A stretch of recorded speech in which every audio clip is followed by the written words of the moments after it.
Welcome guys, I'm just going to do a general difficulty walkthrough. So I'm not going to be doing a full map clear on each island. I'm just going to play as if you were trying to complete each island without the enemy army strength maxing out. Okay, first thing you do, check how many Warpips that you've got, which is 2. And then you want to look at all of these to see which ones you think you're going to want to take. So that's got a base turret and 2 Warpips, so I'll probably want that. I nearly always go for the high value targets just because you don't know what you're going to get, and quite often there's some pretty decent stuff in there. For this mission, with the gas pit, you usually want either a heavy gunner, a sniper, or small turrets with sandbags. Same again with this one, heavy gunner, sniper, small turret, sandbags. And you want something to take out the mines. Usually I use grenades, but you can use drones, or even the tactician can work if you get a bit lucky with the strikes. This mission with the buggy, this is the first difficult mission. You're going to want heavy gunners or shield pips, and I usually take a base turret as well. And then final mission, same again, heavy gunners, shield pips, or heavy gunners or shield pips with a base turret, and something to take out the mines.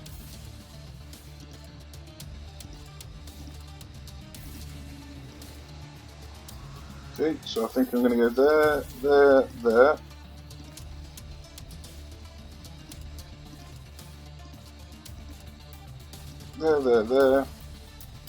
There, and then go to the end. Okay, oh, I forgot to look to see, I'm going to run out of Warpips if I try and do them 2 first.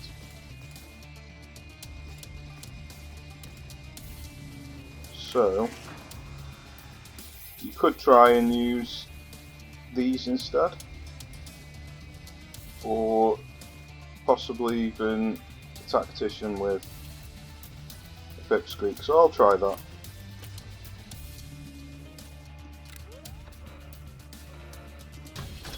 See how we get on.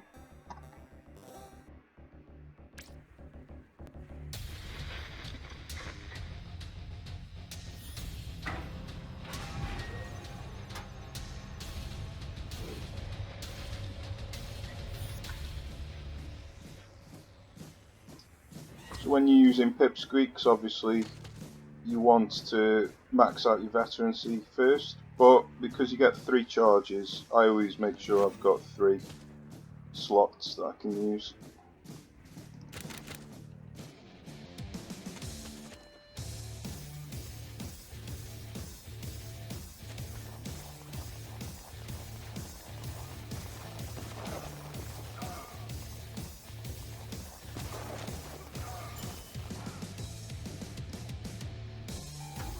You can let the enemies lock onto your base if you wanted, and then they won't shoot the people that you spawn in.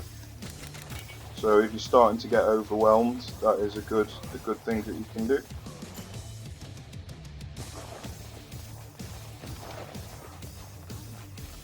You can also bring in some tacticians if you feel like you need to, but I don't really feel that that's necessary at the moment.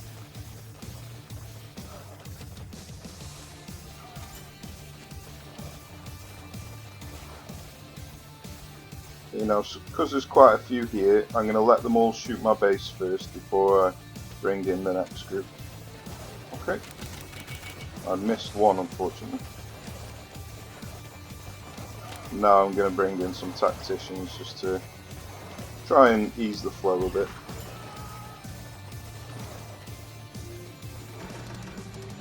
Okay, same again, wait until a large chunk of them have locked onto your base. There's a nice break here, so wait until these 2 lock on. He looks like he's going to struggle, and then spawn in. You can use defense mode or attack mode. Defense obviously will stay alive a bit longer. attack mode will kill them a bit quicker.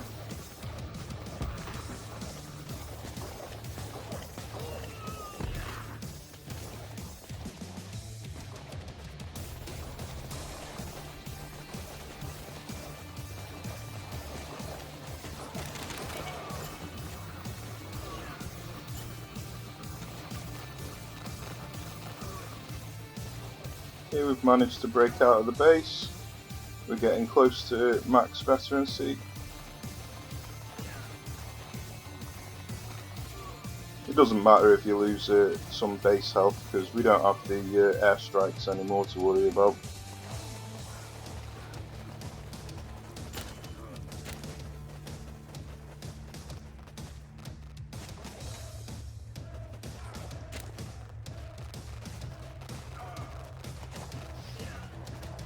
Use a bit of attack mode if there's a big clump of them.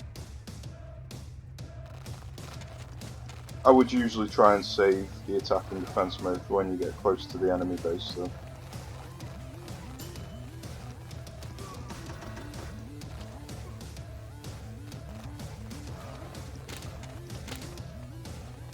Okay, now we're at max veterancy. I'll now start bringing out enough pips to be able to get all 3 of me tacticians on the field as well as the 3 pipsqueaks.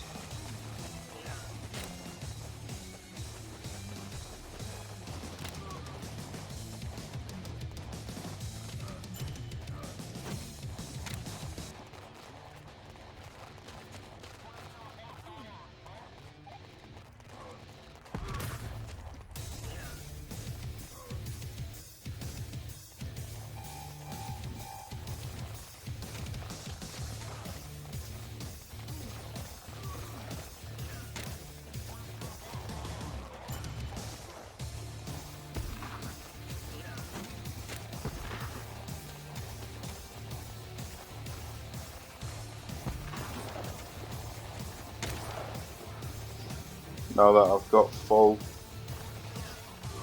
bars, I will use a little bit just to so it doesn't go to waste. Okay, we've now got 6 pip supply, which is 3 of each. Now you can think about spending your CP on upgrading your cash bar now, but on these early missions it's not necessary. You can just carry on upgrading your pip supply.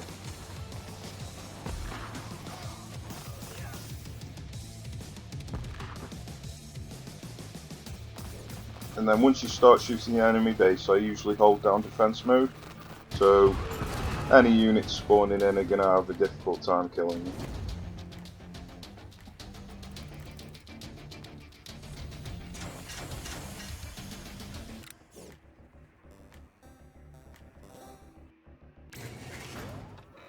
So that's a good example of being able to complete a mission without using Warpips. Okay, there's 2 Warpips there, so I'll be able to use my 2 on these 2, and then I get another 2. I'll go for that afterwards, because I want to know what these are.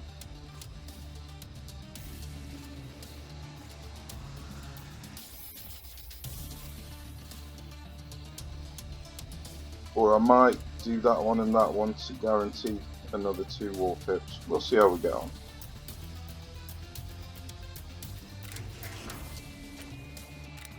So I always press map first before I press deploy, just to make sure I'm on the right mission. Quite a lot of the times you will click around different missions to check stuff and then forget that you've changed your mission by accident. That's a quick way to lose your campaign when you're playing on general difficulty.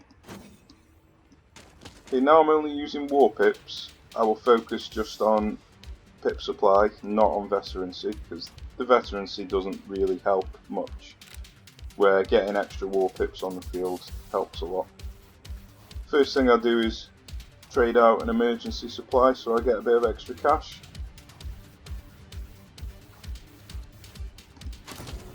And then just carry on spending Warpips, spending CP on pip supply and recruiting more Warpips.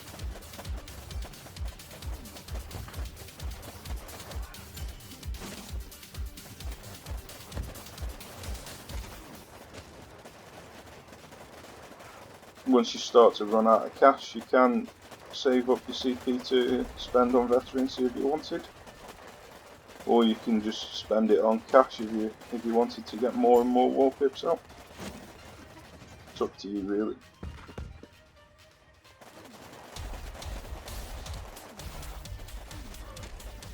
Again, I'll try and save my attack and defense boosts until I get close to the enemy base, but when they do start getting full, I will use a little bit of them.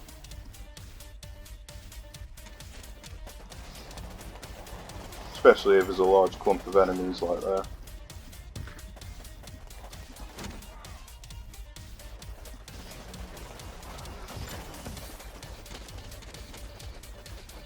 Okay, now I've run out of cash, I can now save up my CP to spend on veterancy.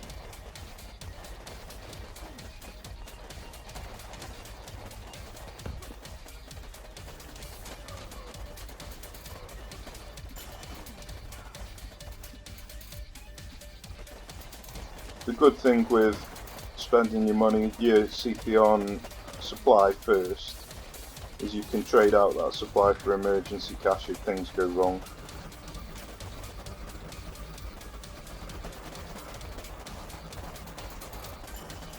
As you can see, the crossfire destroyed the explosive barrels. That's always a good thing to try and get your men to do.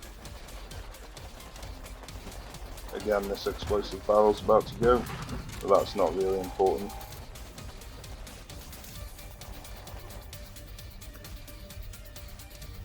Okay, now it looks like I'm getting overwhelmed. This is when I can let the enemy get close to my base, use some emergency supply, then recruit a load more Warpips and go for another wave. I've also got rid of quite a few of the explosive barrels.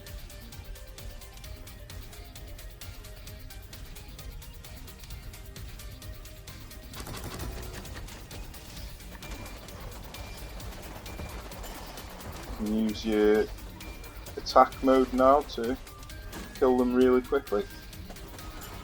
It's always a good thing to do when there's a large clump of them.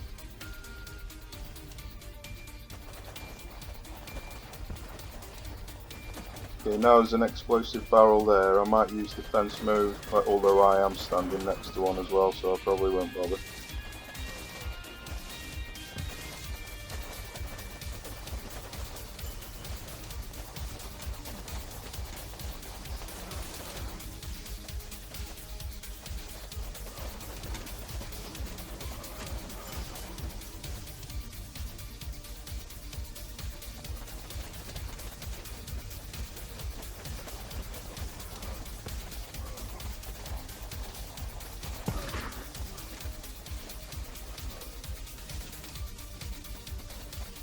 Because I'm getting close to max veterancy, I may as well save me CP to do that rather than keep spending more on more pips. That's quite a nice amount of pips to have on the field now.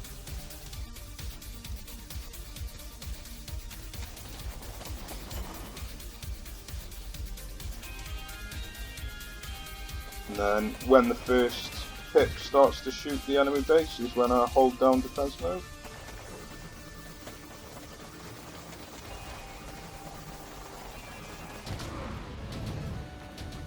There we go.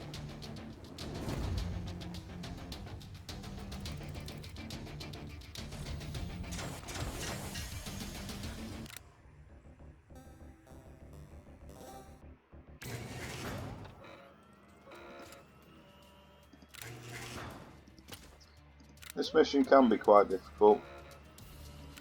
If you want, you can take in a tactician or maybe something down here, some small turrets or barbed wire or something, but I can usually complete this mission just with Warpips still.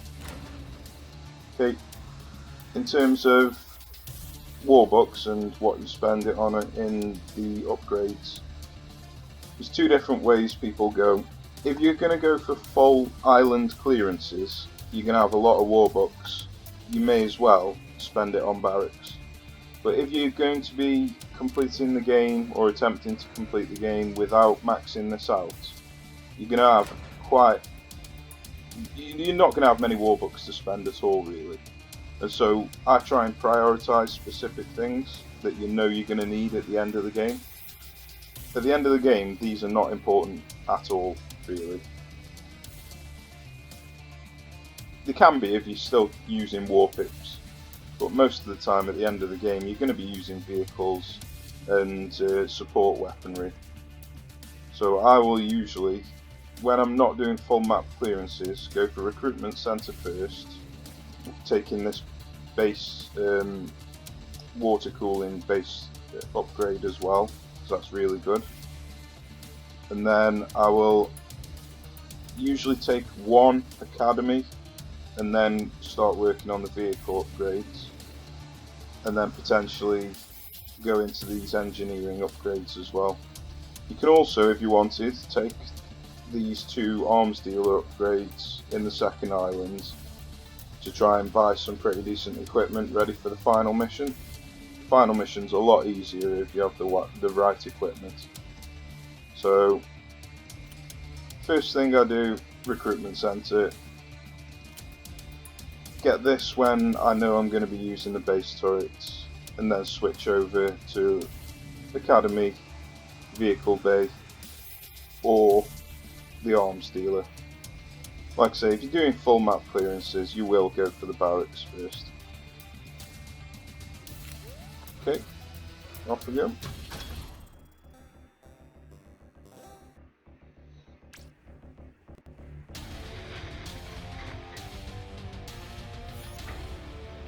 When I'm just repeating the same processes over and over again, I probably won't do much talking, so...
Okay, now I know that there's these 2 explosive barrels here, I'll try and keep the fight in this area using the defense mode, just so I can try and explode these barrels in the crossfire.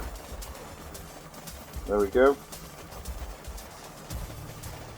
That'll then prevent them being a danger to me while I'm going across.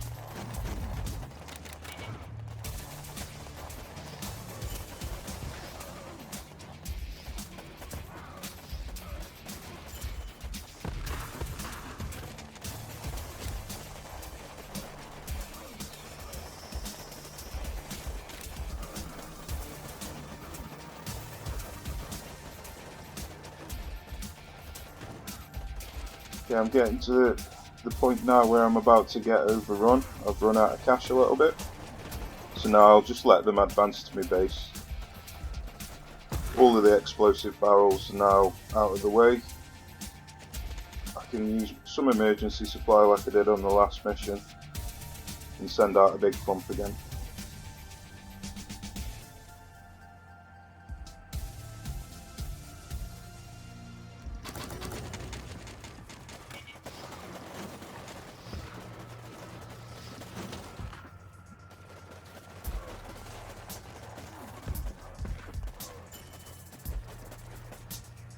Again, I'll try and save up some attack and defense mode for when I get close to the enemy base.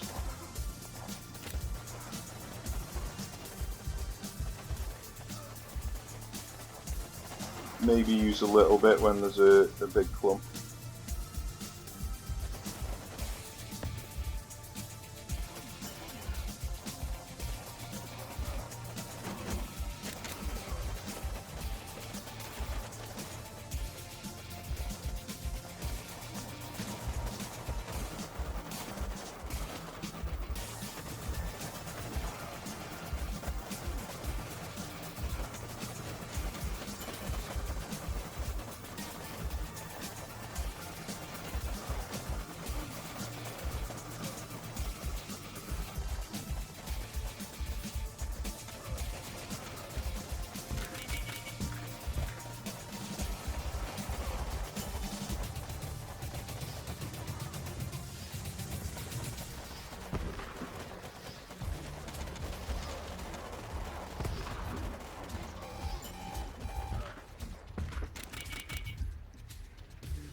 Okay, now just hold down defense mode while you're attacking the base, and it keeps your men alive quite a lot longer.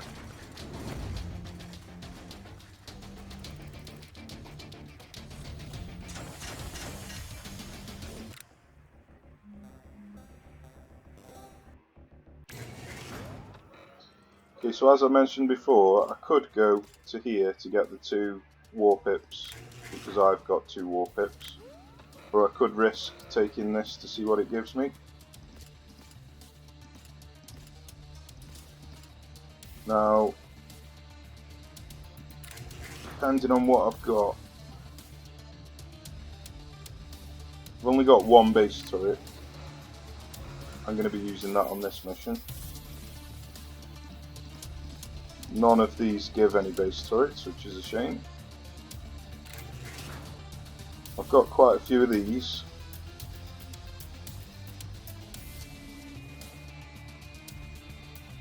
But I haven't got a tactician, so what? Because I've got quite a few, not a tactician, a pipsqueak, sorry. Because I've got quite a few heavy gunners, I'm going to try and complete this mission with heavy gunners, these turrets, and I'll take in a drone for the landmines.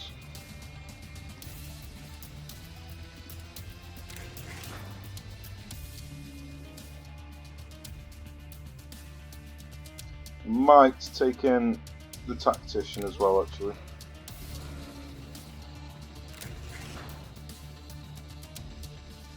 Yeah, let's do that.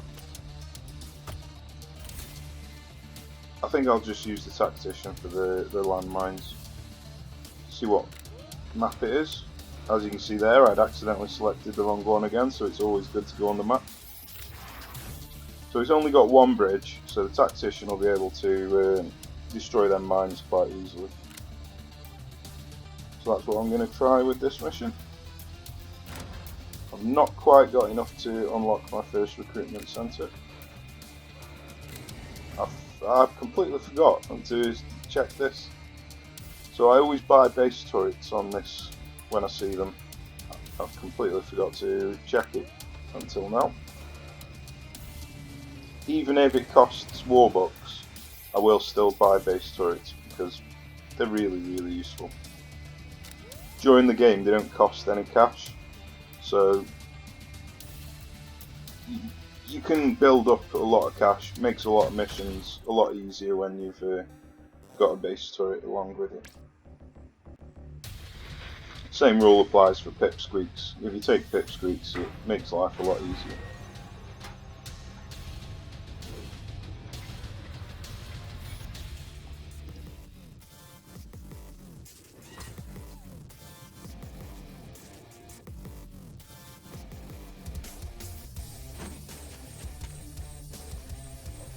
So I'm putting some points into supply just so I can use emergency supply to buy more base turrets, not base turrets, small turrets. So I'll wait till they reach me, and then I'll use my emergency supply.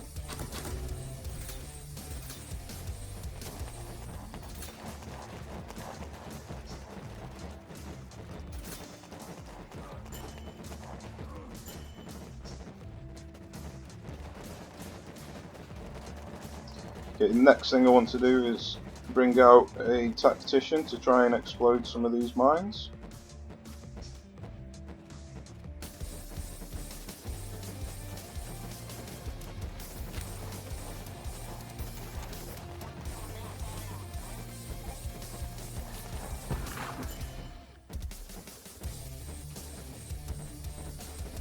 This small turret here is preventing them from walking over the mines, so I'm going to wait until this small turret gets destroyed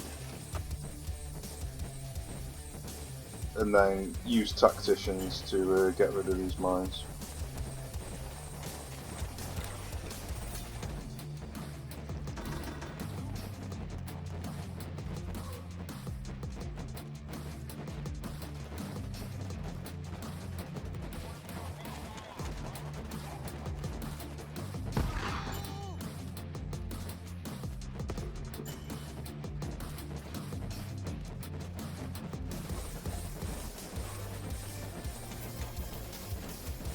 This is going to be a slow mission really, just because I don't want to waste any cash on men dying on mines, but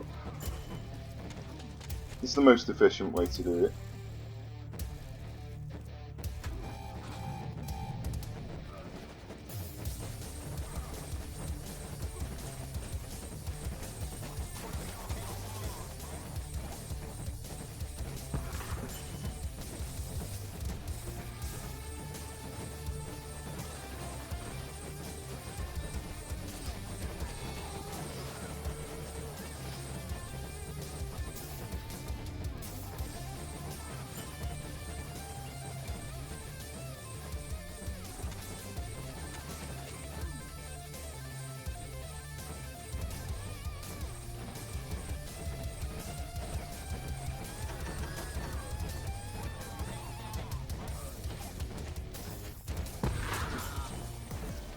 Okay, now the mines are destroyed, I can now start thinking about pushing.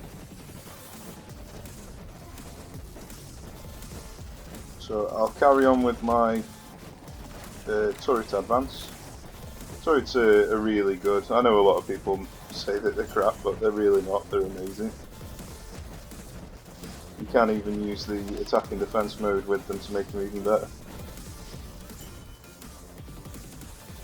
Okay, now that we've secured this area, I can now start thinking about bringing out all of my heavy gunners. So that'll cost 70, 140, 280. So once I've got 280, I'll then bring out 4 heavy gunners.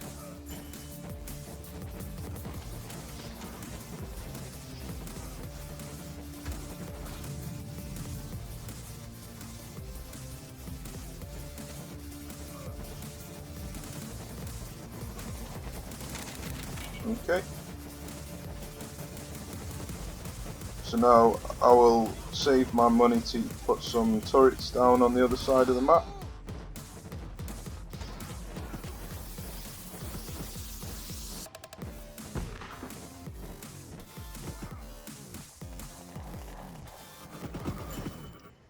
Defense mode significantly increases the range of your heavy gunners, so you can always just press it for a few seconds just to get that huge range buff. Always put sandbags down before you put your turret down as well, it gives them huge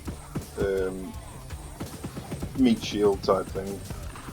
Obviously it's not meat, it's sand.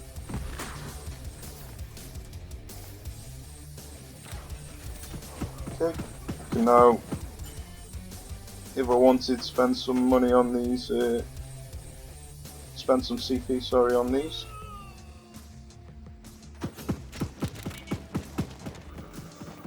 Okay, now I'm shooting the base, hold down defense mode, so my men stay alive a lot longer. There we go. I think I only lost one support infantry in that mission.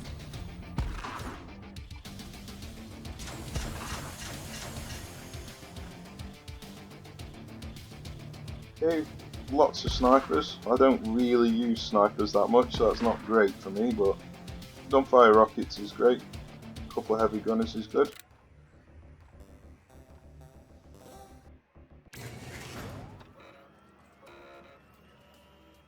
should have enough now to unlock this, which will leave me with an extra 25, so I can also unlock this as well. I get this specifically for this mission, but I may as well just get it now, since I'm going to be getting it on the next mission anyway. Okay, you can buy Warpips if you want. I usually save my combat coupons for more important stuff, because I usually do buy these armed stealers to get some decent equipment. Okay, so this mission again, you're going to want heavy gunners or snipers, possibly even shield pips, and my favourite is these.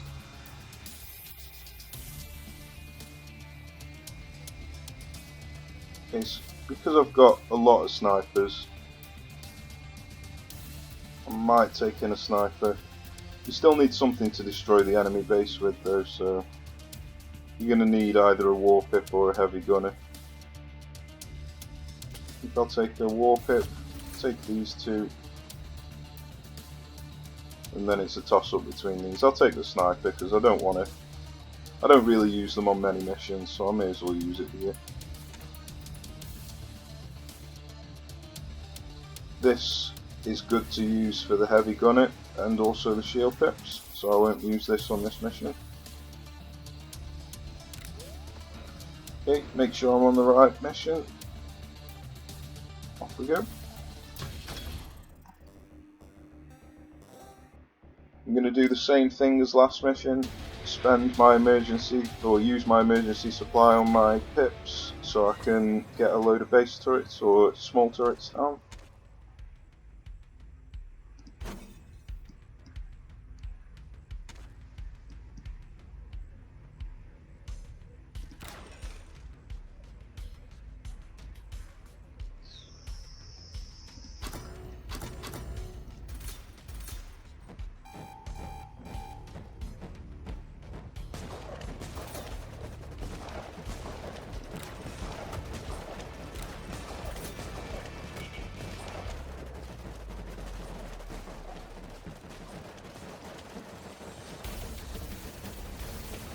The gas pit can't hurt turrets, so you're completely safe against the gas pit if you're only using turrets. Which is why I always do this on the gas pit missions.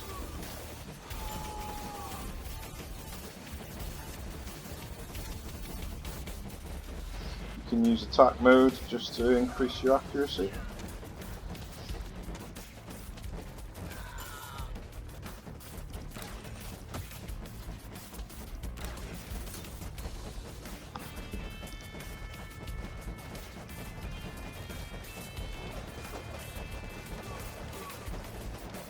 Because I'm predominantly going to be using Warpips, I am going to be spending my CP on pip supply rather than on upgrades. But I might get some snipers out first.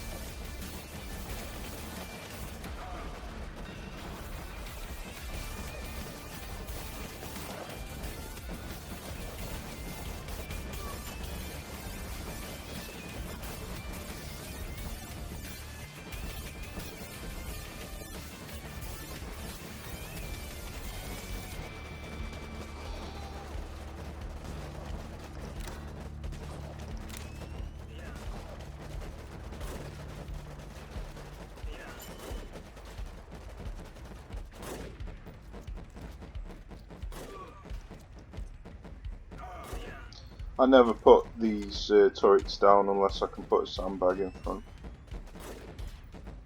It's just a waste of cash if you put them down without protection.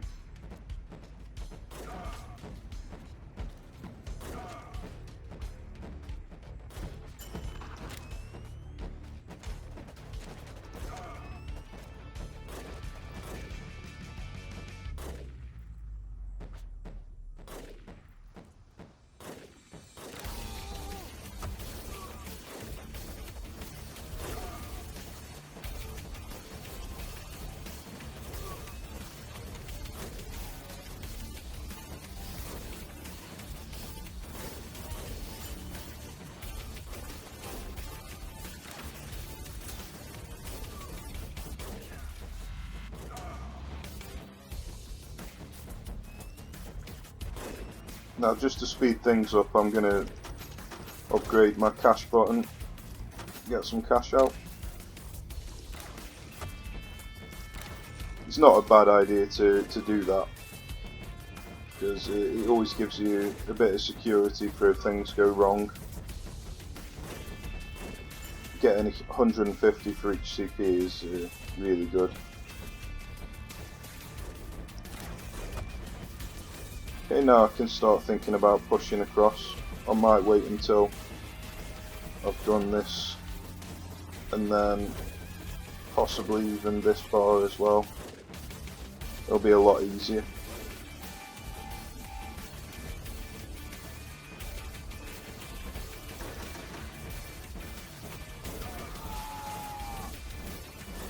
Snipers have had their damage increased, so now they do actually do a lot of damage to the gas pips and the heroes, so that's always nice.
So now that the bar's started again, they should be turning into super soldiers now, which are significantly harder as these with the skulls over the top.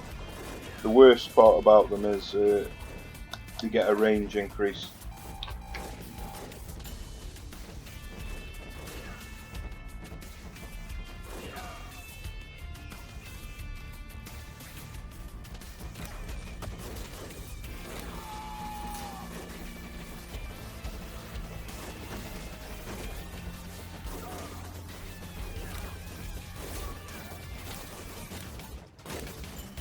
I'm just going to speed things up and start bringing them out now, even though I haven't got to the end of this bar.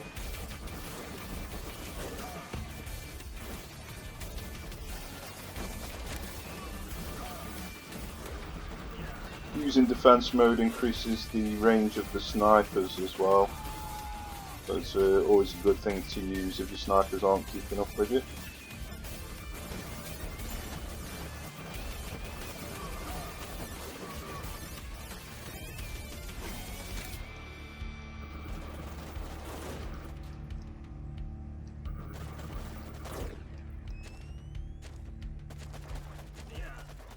Okay, I'm now just going to try and save some of my attack and defense bar, just so I can use it when I get close to the enemy objective. I think I'm going to have to use a little bit here though.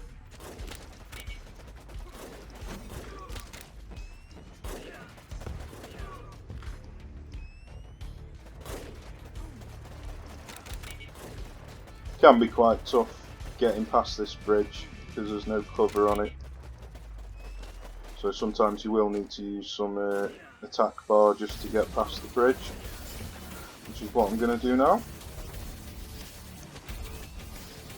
Okay, and now switch back to defense mode.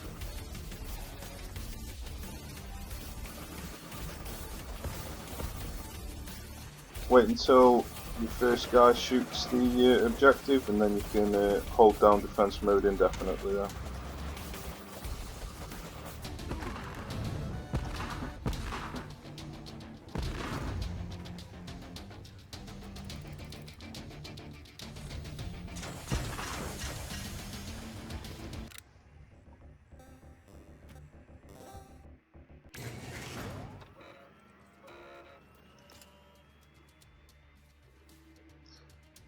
Okay, this is the first difficult buggy mission.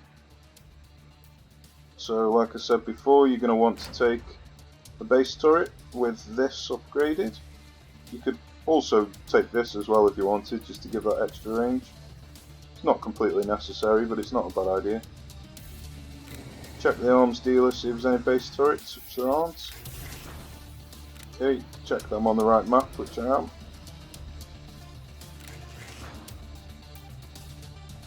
Okay, so all I'm taking is the heavy gunner and a base turret. But if you wanted, you can take extra things just to make certain that you win the mission, like pipsqueaks, warpips, possibly even these combo. I might take a warpip with me just to guarantee victory.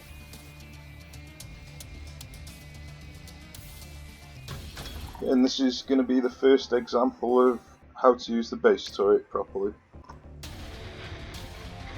I'm also going to be able to show you how to destroy buggies with pipsqueaks.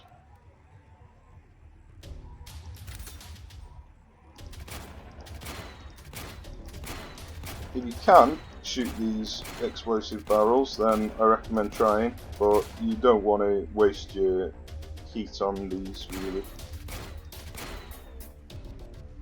Okay, always shoot when you're at 100% accuracy so you don't miss any shots, and I usually just click the button. I only hold it down for these shotgunners. So if you only click the button, it's very difficult to miss your shots, where if you hold it down you will miss quite a few shots.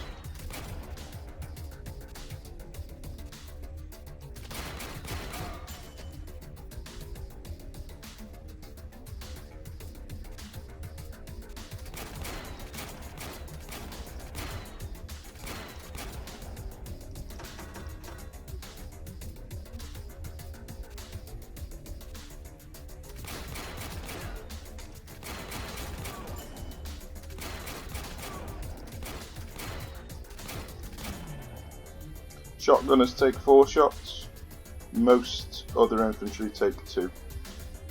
Pistol only take 1 though.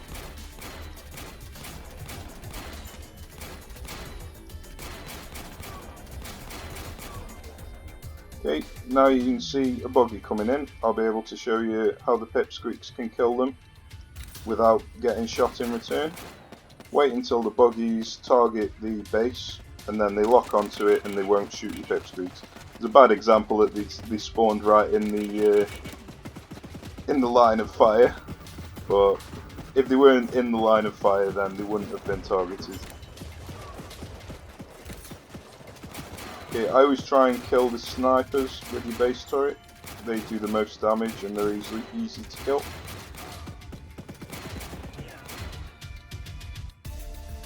Yeah. The next thing you want to do is to take down this guard tower. So usually I don't recruit any more troops, I just focus on taking down the guard tower.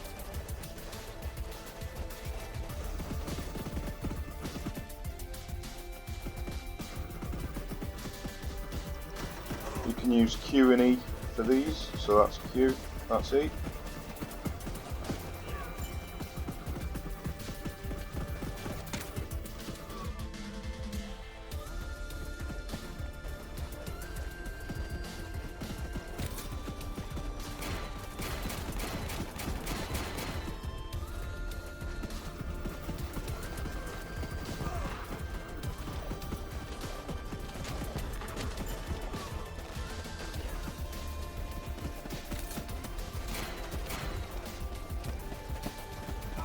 Yeah, I haven't exactly played this mission perfectly because I've brought my pipsqueaks out at the wrong time. But it should be okay because I've got heavy gunners with me.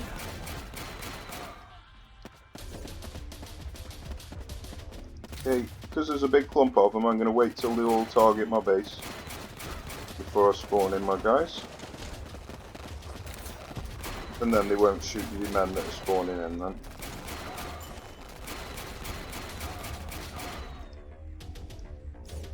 So as you saw then, they didn't shoot my pipsqueaks. I managed to kill a huge chunk and 2 buggies just with pipsqueaks.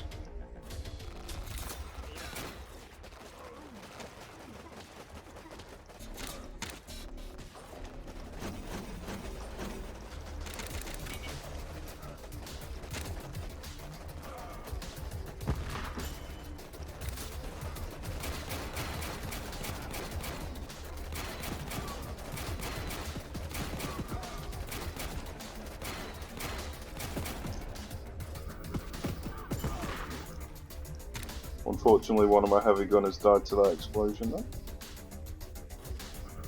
You can use the defense mode to increase your range with heavy gunners. That's always a good thing to do to outrange the enemy before they reach you.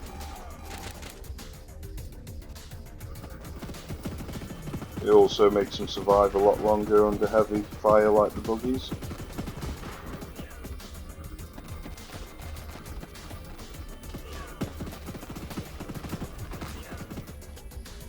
Okay, getting rid of some of these explosives. And now I'm at full veterancy. I can think about upgrading this cash button if I wanted. I am just going to bring out some more troops, so there's no point in upgrading this too much more because I can only get 4 heavy gunners out on the field, and the pipsqueaks are on a timer, so you can't usually get that many pipsqueaks out either.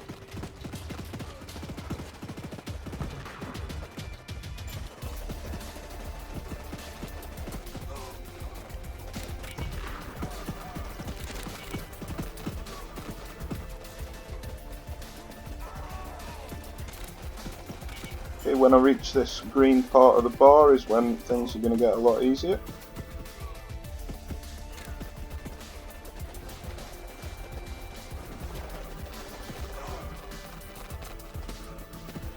Now I can upgrade the cash button because I'm running out of cash.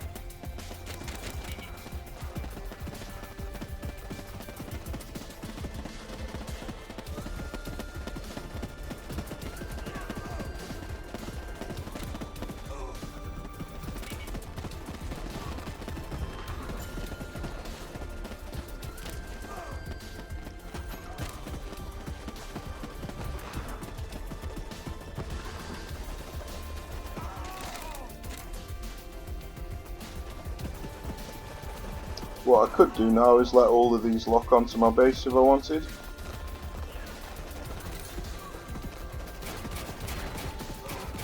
But it is a little bit dangerous seeing as my base is already quite low on health.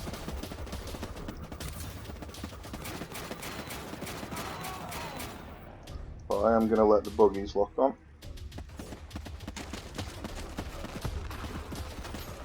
Use some emergency cash. Use the base turret to kill the snipers.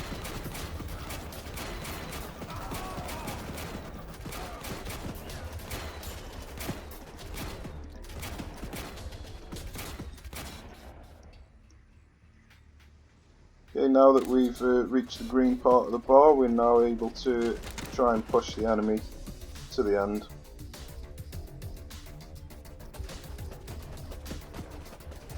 I won't use any attack and defense button at the moment. Try and save it until I reach the enemy objective.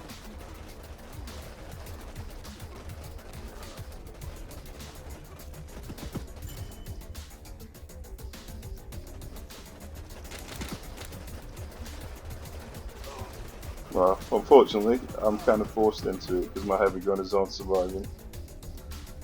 Sadly, they have pretty poor range without the defense button.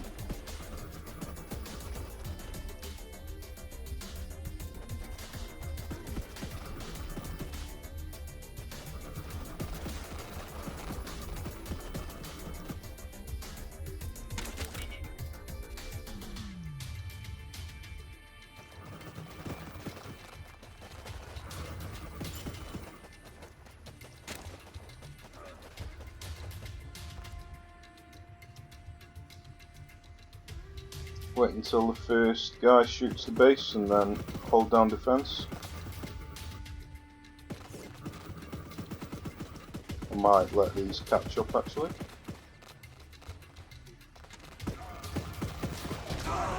There we go. It's a tough mission, that one is. If you don't take in the heavy gunners or a base turret, or both really, you're gonna struggle. As you saw, I struggled then even with taking in some of the best equipment.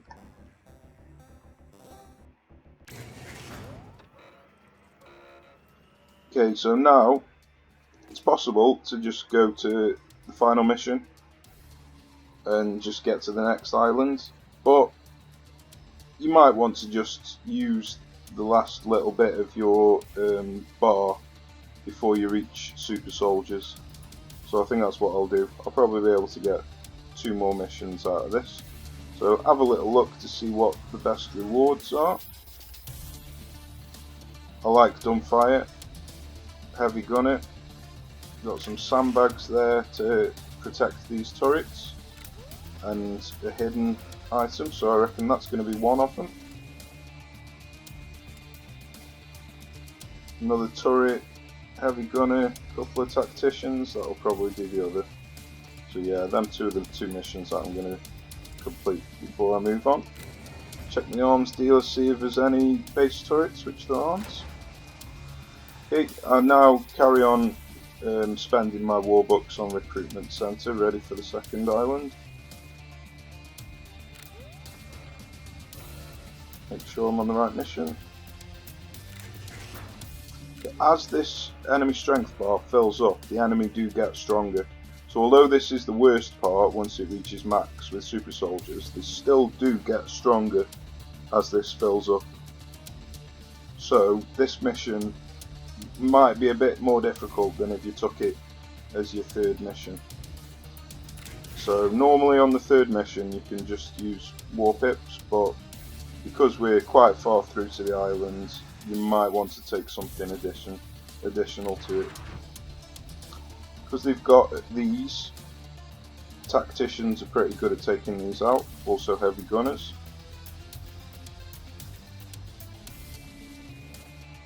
Snipers not so good. Okay, so based on what I've got, I'm going to take in heavy gunner with the Warpips.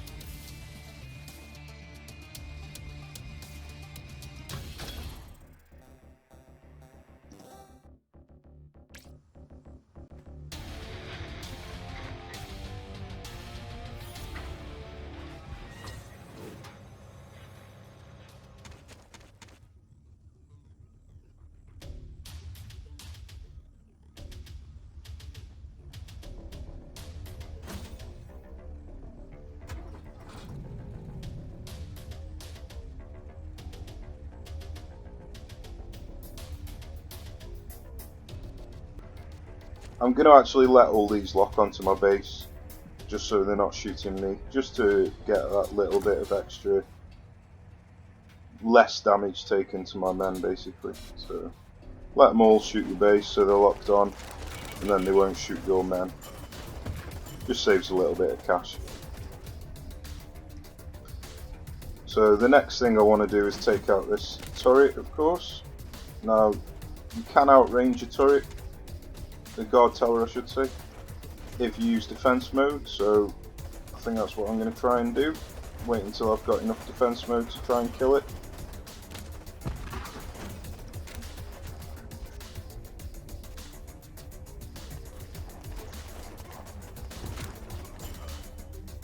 So here is usually a pretty decent time to press it. Unfortunately my men ran back because of these men here, so I'm going to have to get a little bit closer.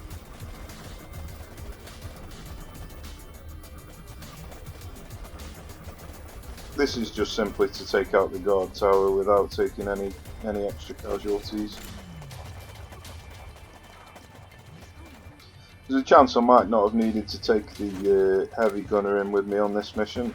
Normally I don't, but I just wanted to be safe.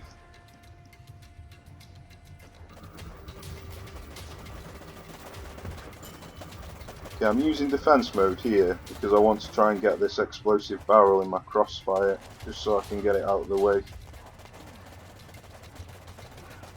Because that can be a nasty hazard if you don't clear it.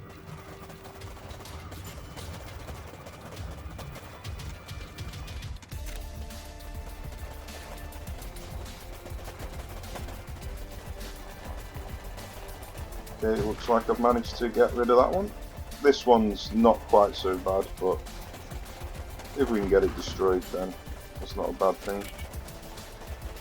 Okay, I've got quite a few pips now, so I am going to go for these upgrades now just to give to the heavy gunner.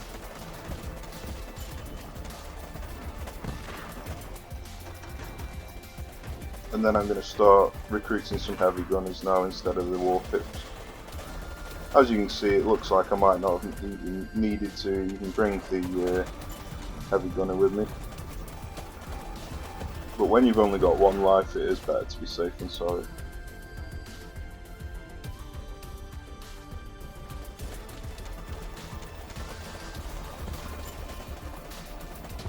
Okay, there we go. Heavy gunner was not needed.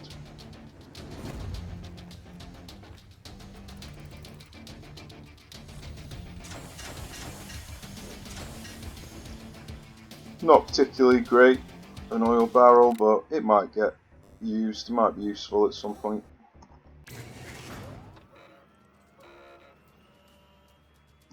This was the other mission that I wanted to do. See if there's a base turret, which there isn't. Buying these isn't such a bad thing if you're not going to be buying these arms dealer upgrades, but because I am, I'm going to save my coupons for high value things in this arms dealer. Yeah, I'm on the right mission. Just taking a Warpip. I might be safe again and take in one more thing. I think sniper might be alright in this mission.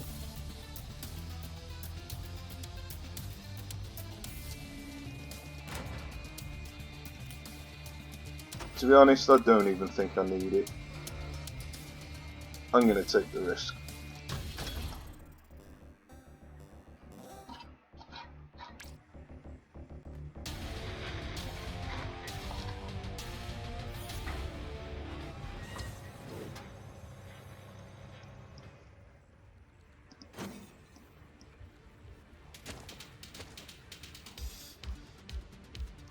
Same deal as always, wait until they get close so you can use an emergency supply just for that bit of extra cash. That 50 cash makes a big difference at the start of the game.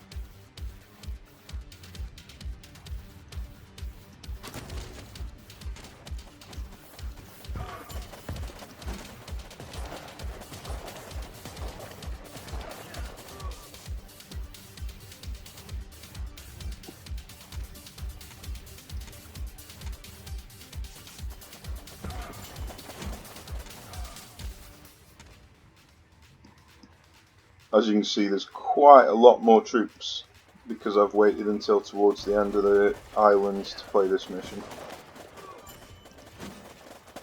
We should still be okay though. Because they're only shotgunners, we outrange them. You can always use defense mode or attack mode as well if you need to. If you feel like you're getting overrun, like here, just use a little bit of attack mode. Just to kill them a bit quicker.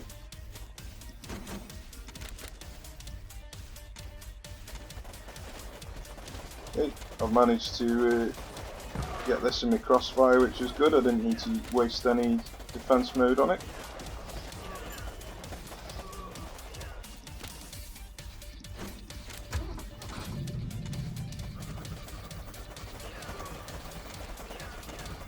I quite often use defense mode to try and take out the enemy troop carriers.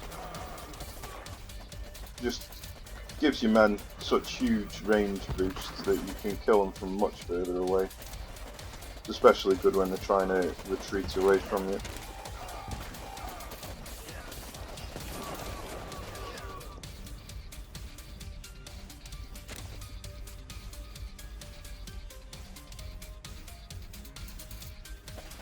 Okay, now that I'm shooting the base, hold down defense mode. And you stay alive a lot longer to kill the base.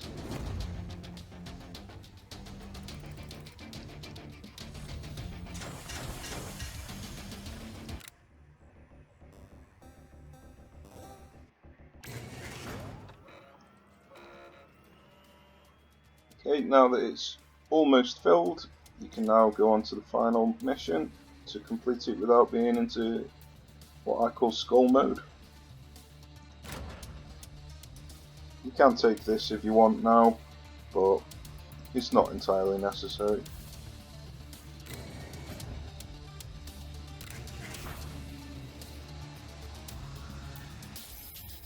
Okay, so base turret's always good on this mission, heavy gunner, and something to take out the landmines. Because I haven't got any grenades this time, I might take the drones, or I might take these dumbfires.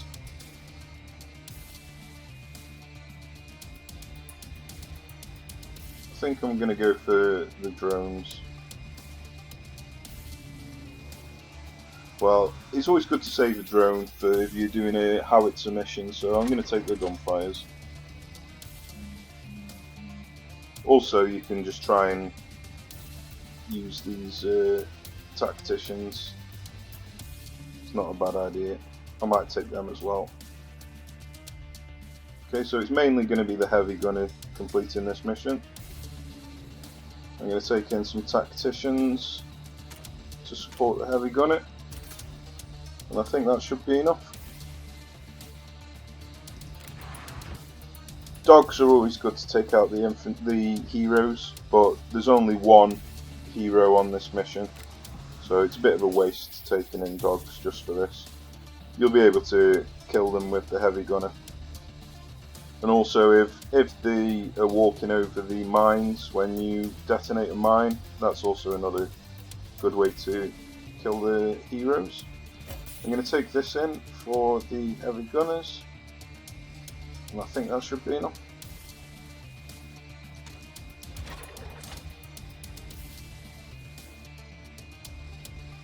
Can't remember if I checked. No base turret.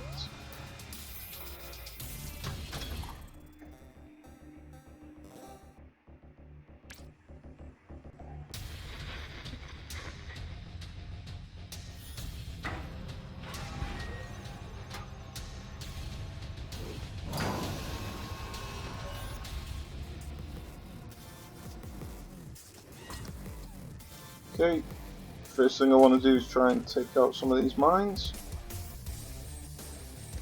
So I'm just going to launch all of my rockets. I got most of them, it's not too bad.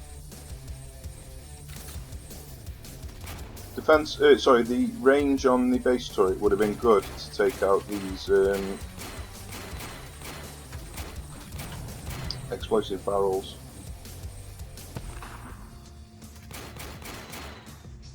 Okay, so wait till they're at 100%. You can hold it down when you're killing shotgunners, but when you're shooting the others, just click it once.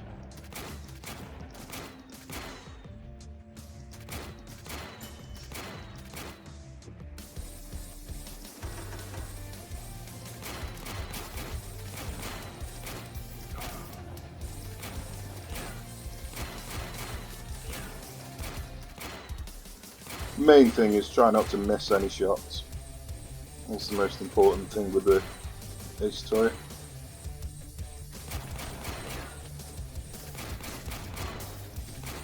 And obviously don't overheat.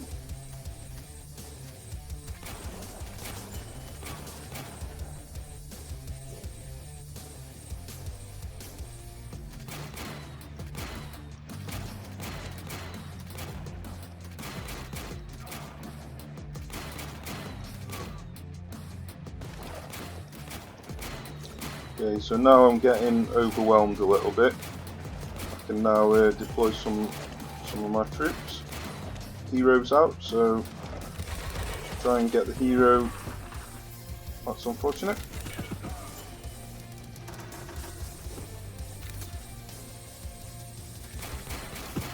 and then just use defense mode to outrange the hero a little bit and to avoid some of the shots. There we go.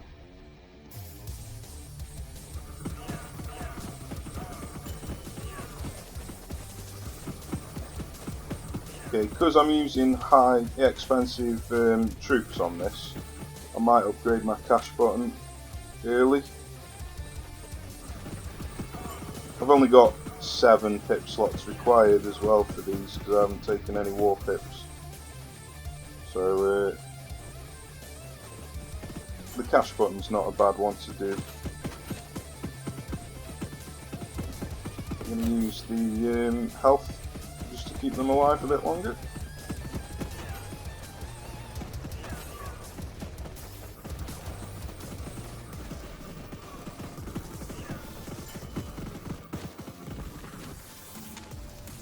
Yeah, I really want to try and blow up some of these mines now if I can.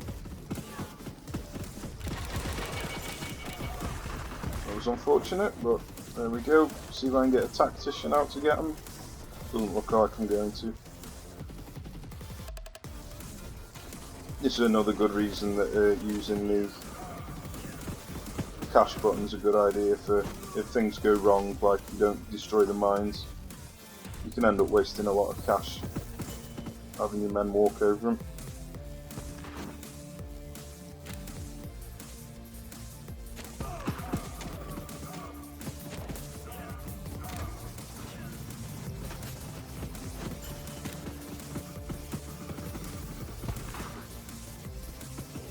Okay, now that we're shooting the enemy base, hold down defense mode so any spawning in people find it difficult to kill you.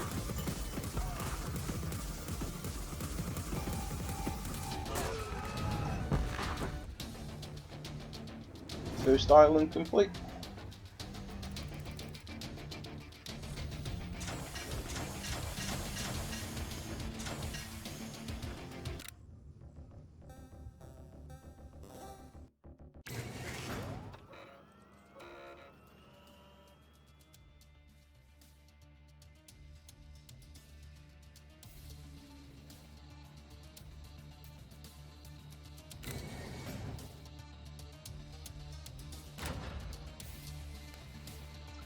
Okay, so I still want to carry on building up my recruitment centre.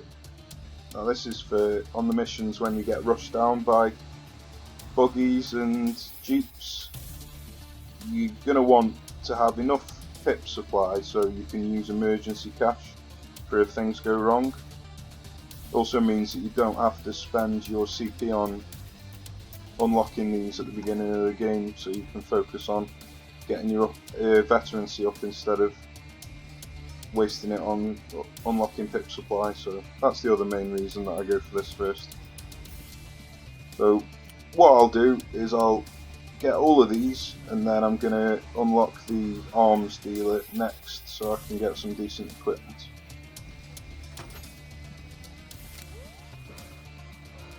Okay, so same as last time, have a little look to see what rewards there are to try and plan your routes through.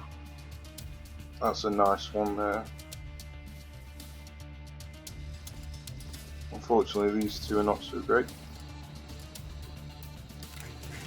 Yeah, I've got 4 Warpips.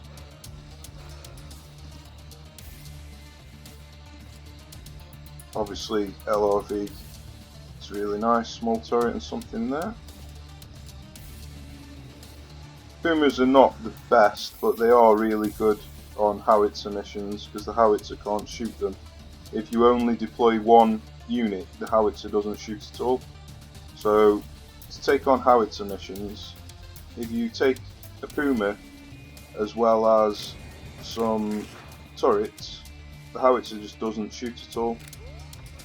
So that's a really cheesy way of defeating howitzer missions.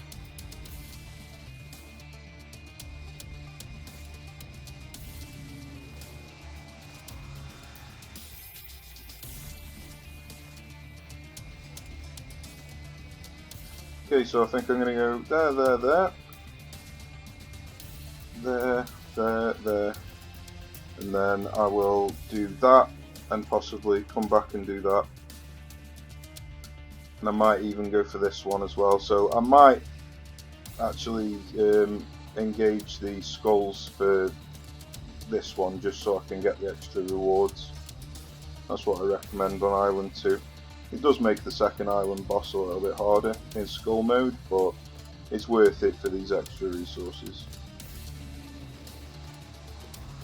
Okay, so gas pip, again, these turrets are really good versus gas pip.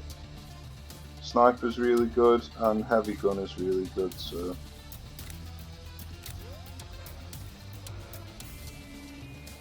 I think I might take in heavy gunner and these. I think that'll be enough. Might throw in a sniper. Let's have a little look.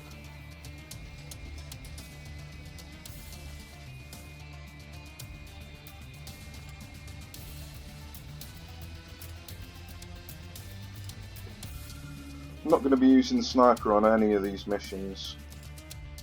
I'll use it on that one, and I'll use it on that one, so I need 2 snipers.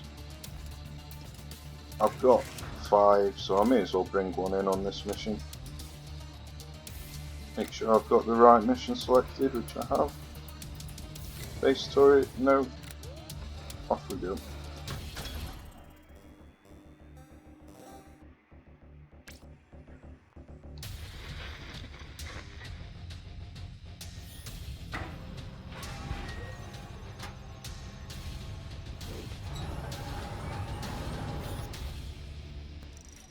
Same deal as the last time I used small turrets. I will spend my emergency supply just so I can fill out the area in small turrets.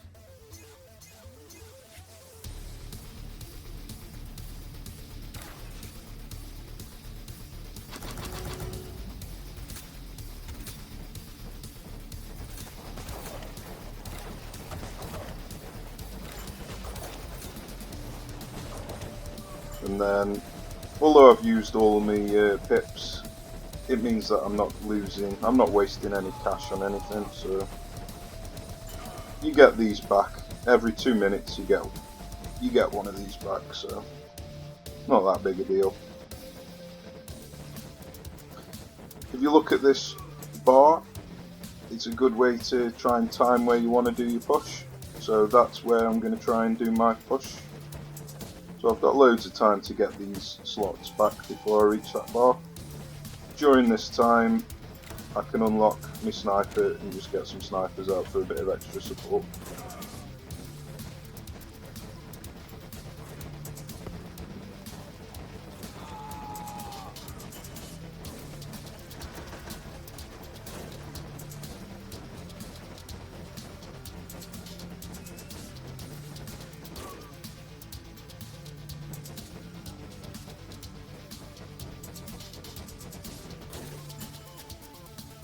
If you use defense mode on these turrets, it increases the range dramatically as well, so you can actually outrange a lot of things just by using defense mode.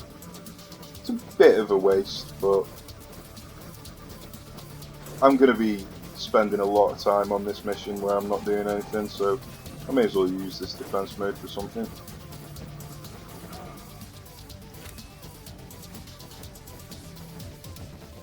Okay, so I need 4 for the heavy gunner and 3 for the sniper, so I only need 7. I've already got 5 there, so I can just get 1 more. And then I'll just chill for a bit, wait until I get to this point, so these just gradually unlock each other. Gives me a chance to build up some cash and get my veterancy maxed.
Now I'm getting close to maximum. I'm going to spend a couple of points so I can get out all my heavy gunners. They'll reach the front line close to when this green bar is happening.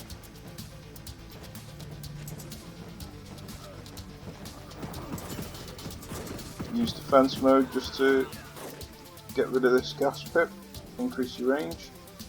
You can use it again when I get close to this guard tower.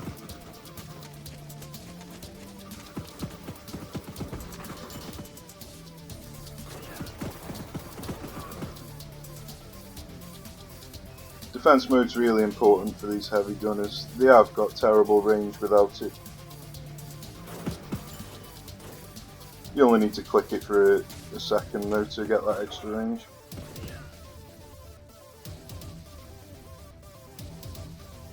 And then you can put down some of these if you want.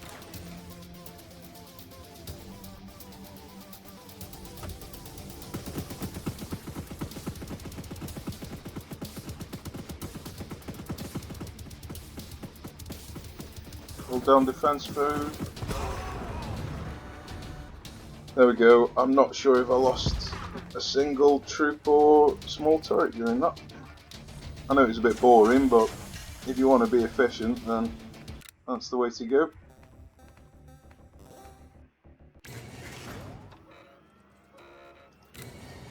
Still no base turrets. I might buy this drone. Let's have a look. I've got a drone there. I've got a drone there, so I'm going to be getting two. I've got 4, so yeah, I don't need to spend any money getting drones.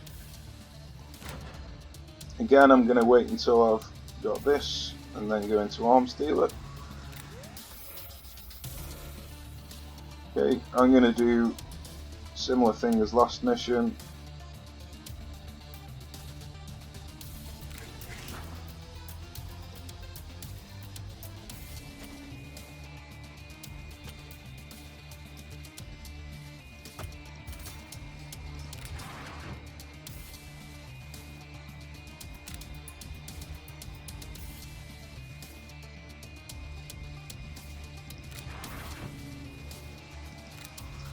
Yeah, I don't think I need anything else. So it'll be a little bit boring again, just waiting around for the veteran see the CP to build up so I can get enough to do one big push on the mission.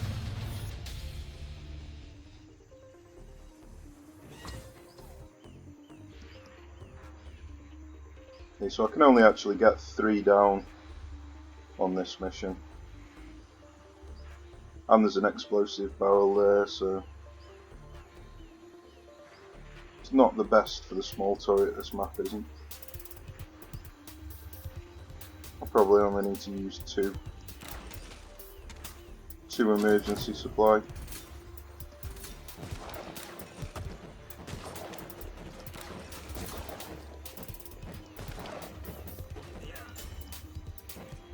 I might even bring out a heavy gunner early on this mission just so I can get some more turrets down.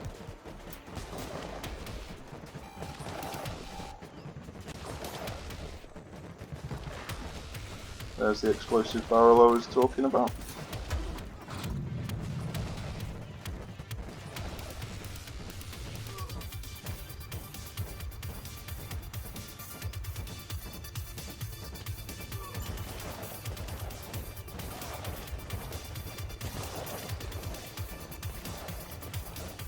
Yeah, I think I might play this one a little bit different, just because there aren't many small turret slots to be able to place down. So I'm going to go for cash this time, get some heavy gunners out.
So as you can see, you don't use the same tactics every single mission. You do have to adapt a little bit.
I'll just wait until I get in range to shoot the objective, and then I'll use the defense button.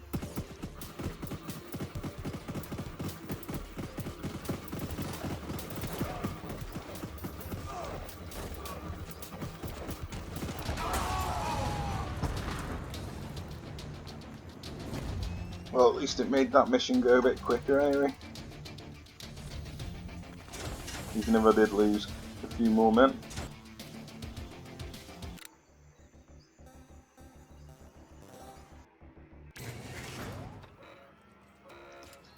Okay, this is the first mission with Bobbit.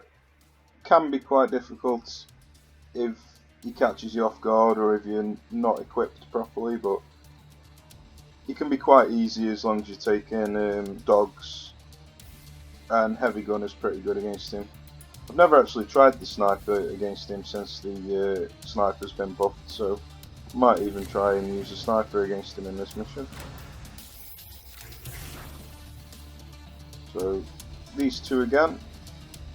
Now on this map in particular, you'll see which one it is when we start, but it's got a lot of shot blockers on, so tactician's actually really good on this map. Oops. So I might go for them three, and maybe the pipsqueaks to delay the enemy a little bit. And that's what I'll do. So I'm not going to use the dogs. Normally I would, but I want to see what the sniper's like against Bobbit. I could take the dogs anyway, just to be safe. But I think I'm going to save them for the final island. Dogs are really good on the final island. Okay, I might take in this to give the heavy gunners a bit of extra health.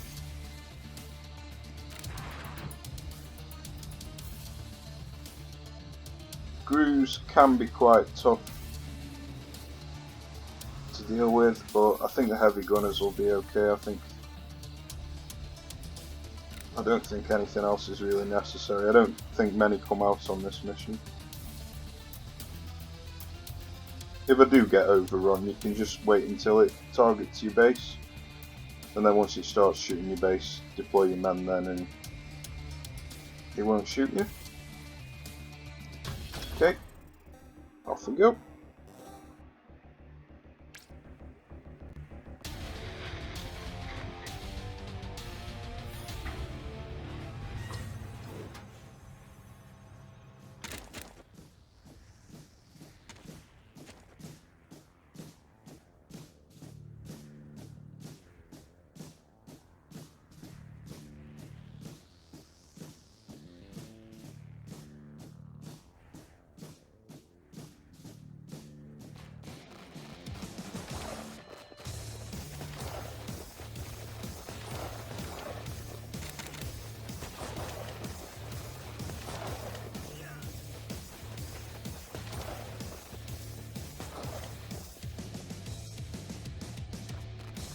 when using pipsqueaks, the first thing you want to do is upgrade your veterancy, but not all the time. Sometimes if you're using vehicles, you want to get your vehicles out first before you upgrade your veterancy.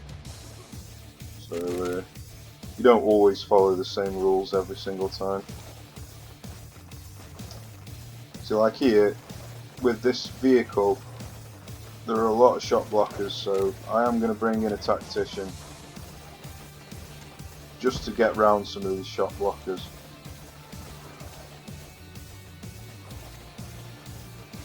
I might just let him die while I wait for these pipsqueaks. Can always bring out another one if I need to. It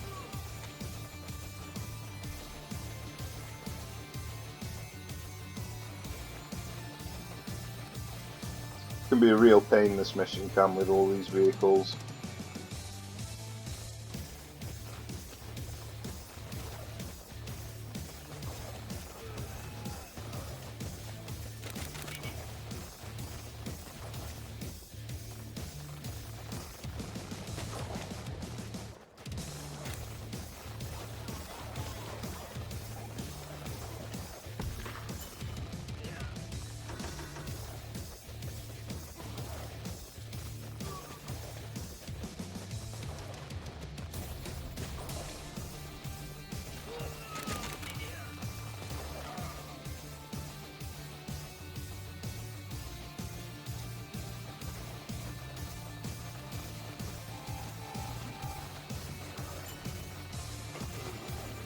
Okay, so now that Bubba's coming out, I'm going to start bringing out some heavy gunners to deal with him, but this is when I want to try using the sniper, because I've never actually tried it before, so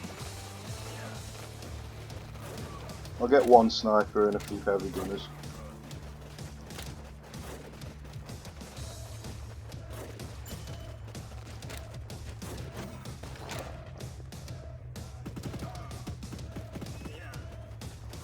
Just want to see how good the sniper gets on against him.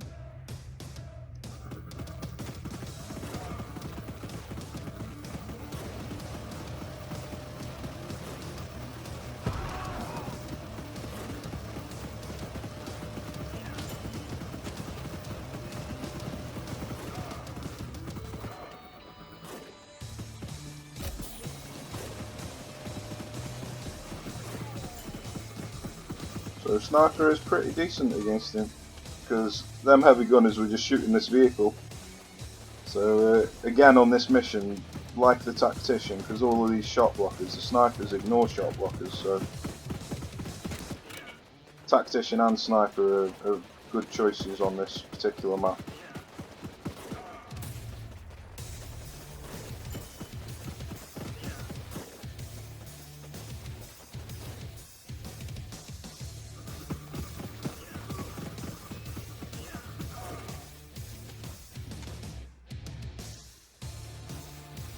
Might spend 2 on this just so I can get the last 2 pipsqueaks out.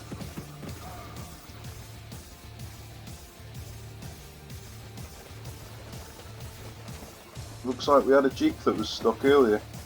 That's interesting.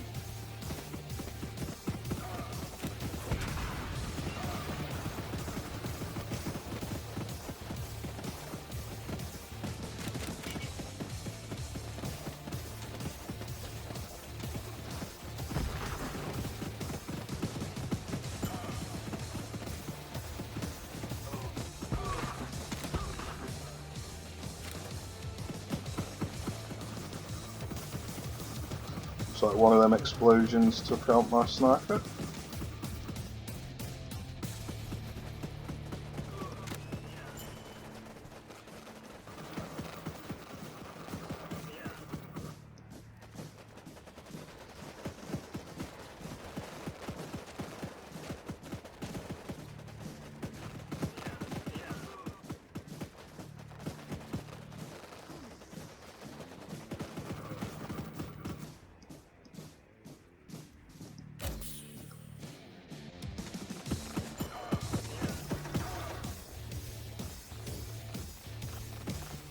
Okay, now I'm shooting the base with most of my men. I'm now going to use defense mode.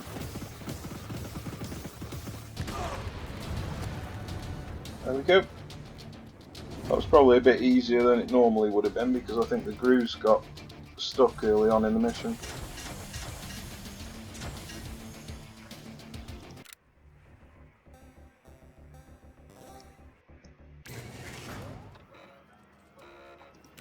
Check for base turrets. It does not seem to want to give them to me. I'm wondering whether they've been taken out of this slot.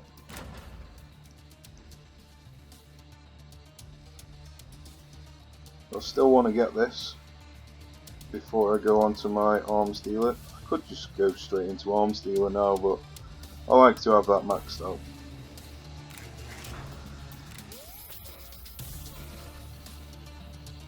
Okay, with this mission, it's only 70 meters long, so it can be really quite tough if you're not expecting it to be so short. Base turret's fantastic on this mission,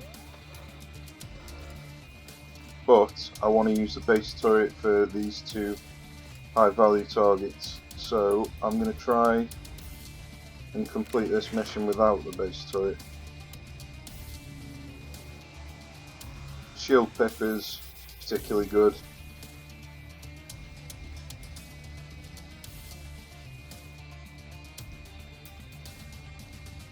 LRV obviously. Am I going to unlock any more shield pips? There's one there. Because I want to take a shield pip on this mission as well.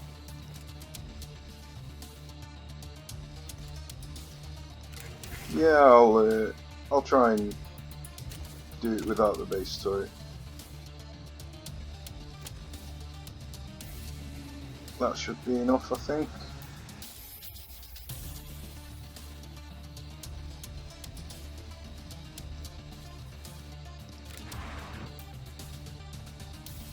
I could take some barbed wire in, maybe. I've never actually tried taking barbed wire in on this mission, so I'm going to try it.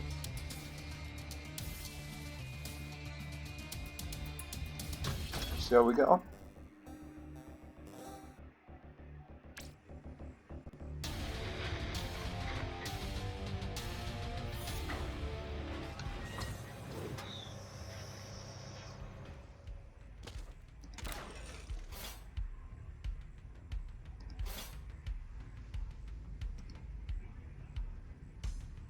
I'm going to wait for him to shoot me base before I deploy my first lot of troops.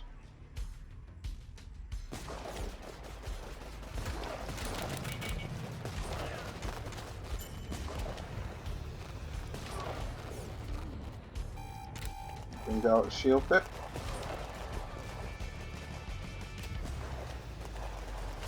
Okay, because this vehicle's up the top, there's no point in putting any barbed wire up there, although it is coming back down again.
This is completely different how I would normally play this mission, but I just wanted to try something different out for a change.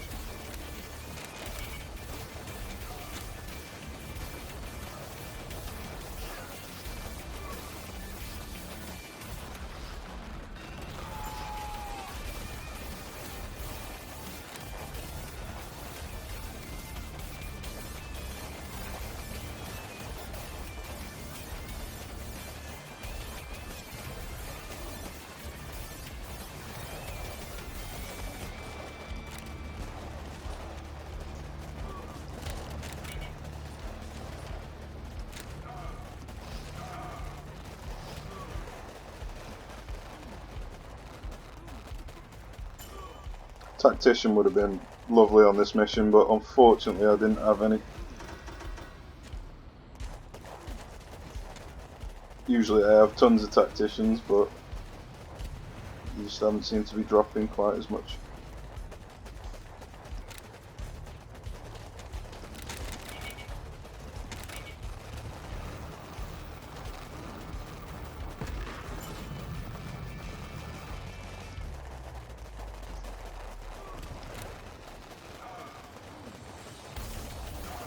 Okay, I am going to go for cash button on this one, just because I want that little fallback just in case things go wrong. Just simply because I'm playing this mission completely different to how I normally would.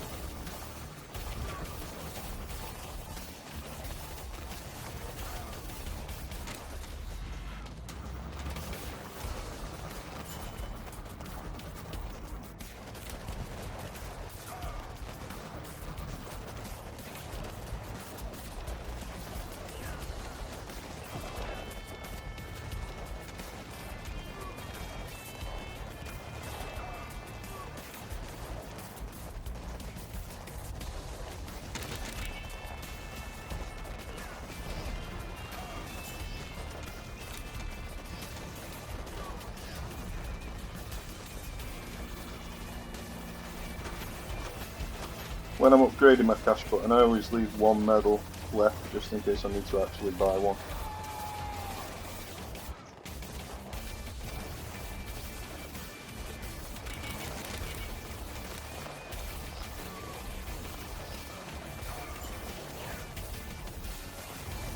Okay, now that it's maxed out, I can now spend one of them.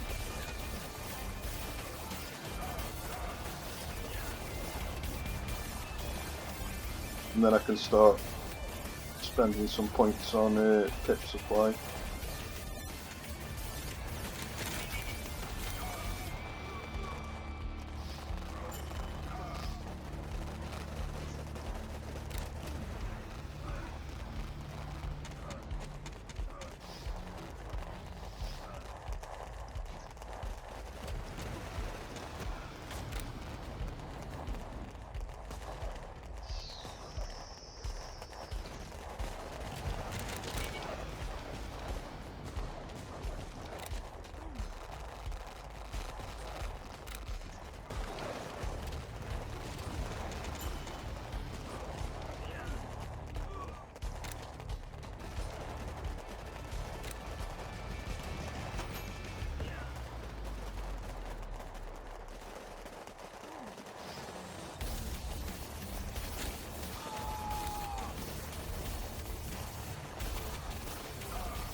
This mission, if I had a base turret with me, would have been over by about this point, which just shows you how good base turrets are. And also, if I had a tactician with me as well, it would have made this so much easier, but we don't.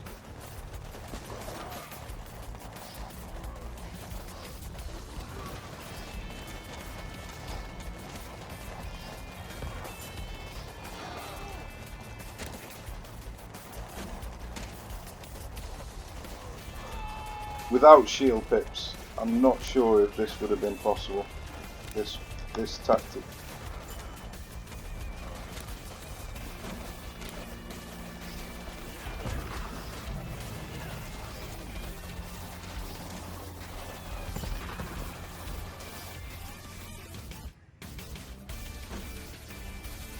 It's the first real big challenging mission in the campaign, this one is.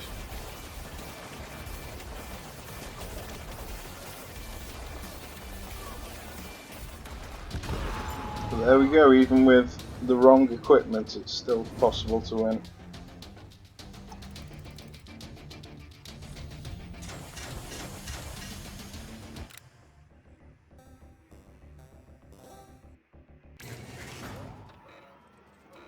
Okay, this next one again, it's another huge hurdle in the campaign.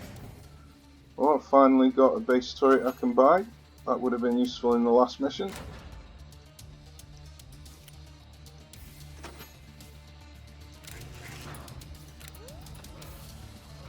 Okay, so it's got howitzers, it's got rockets.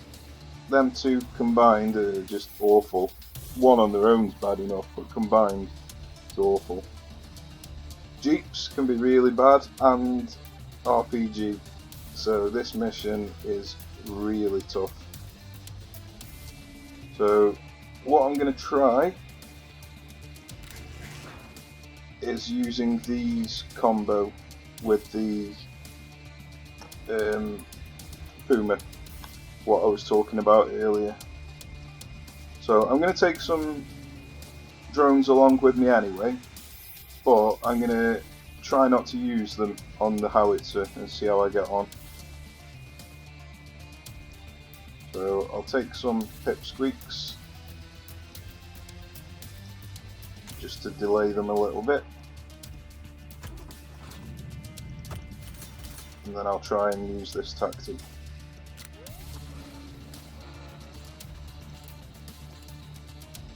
Unfortunately, I don't get a tow turret as a reward, so I might not use that because I want to save that for third island. This should be enough though.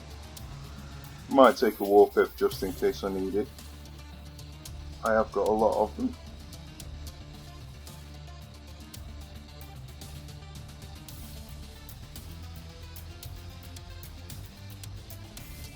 Okay, I think I'm going to try this. I could take in the oil barrel if I wanted. Might not be a bad idea. But I want to try this because usually I just use the drones. But I'm going to take it in just in case. But I want to try and win with just these without using the drones. See how I get on.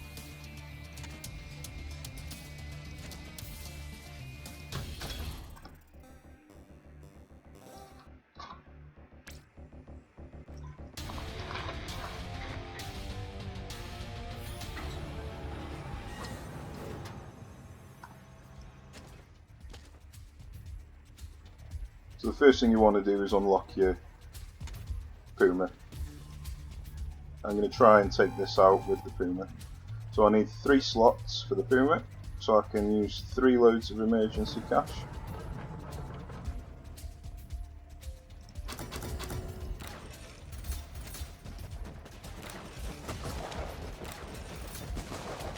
I don't want to get my pipsqueaks out because the howitzer will just destroy them and possibly even take out my turrets, so that would be a bad idea.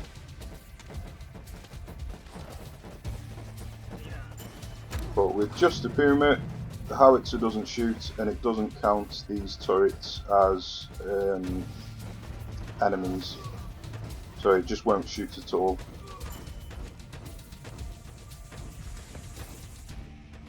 Unfortunately, I've got an RPG guy that's shooting at my Puma, which is never good. See if I can take him out with a turret. So there we go. Managed to take out the howitzer without needing drones.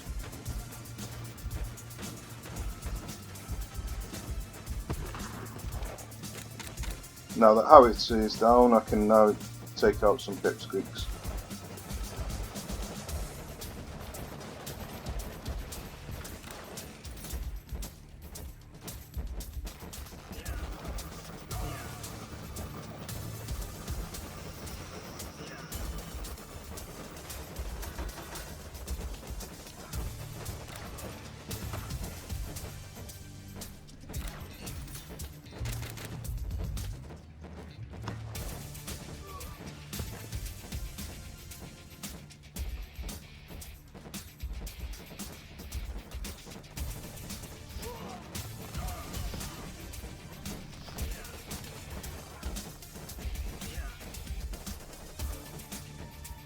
That RPG guy's been a pain in the arse.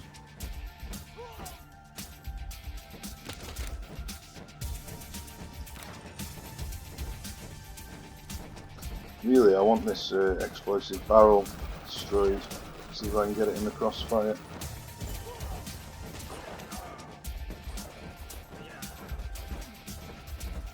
That's why I don't want to put a turret here again.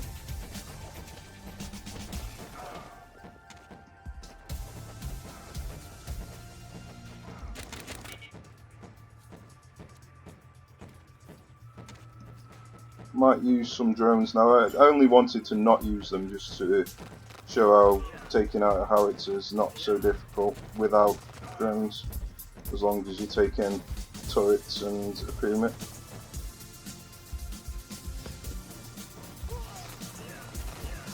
I might actually use it now.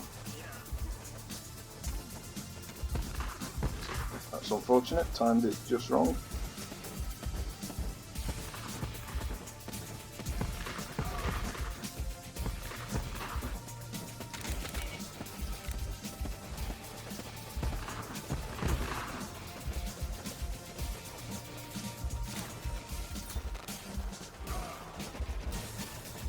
Still want to try and get that explosive barrel in the crossfire, but I don't think it's going to happen.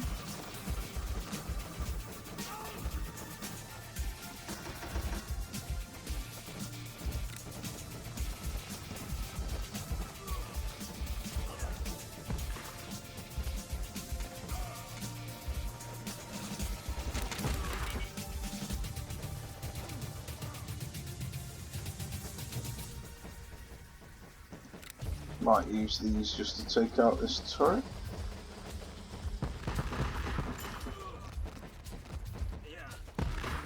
There we go, it's finally taken out. Now I can start using my turrets to advance with.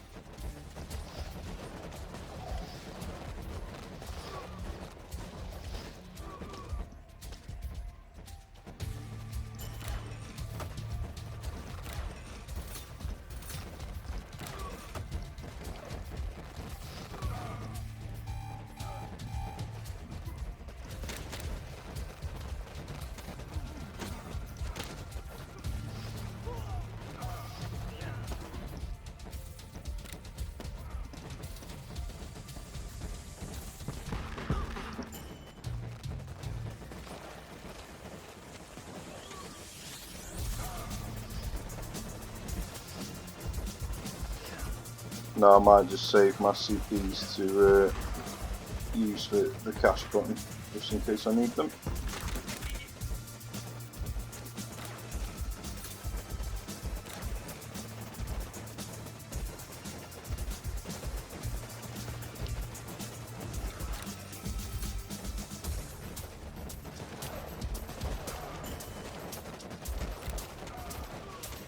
Take out this RPG if I can.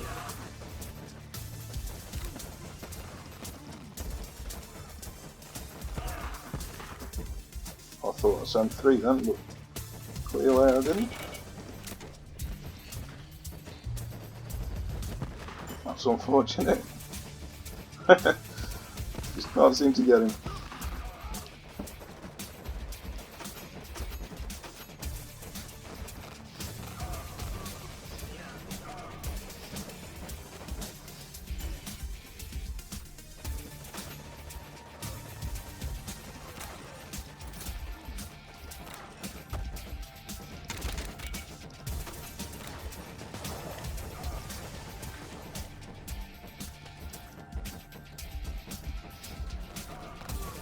As you can see, a tow turret would have been quite helpful in this mission to take out these jeeps, but it's not entirely necessary.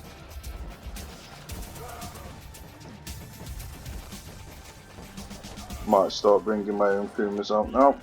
Really, I was waiting for this area before I started bringing the Pumas out.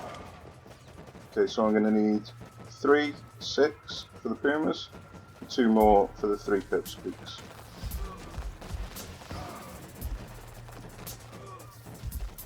So I need to spend 2 more supply, and then I don't need any more supply after that.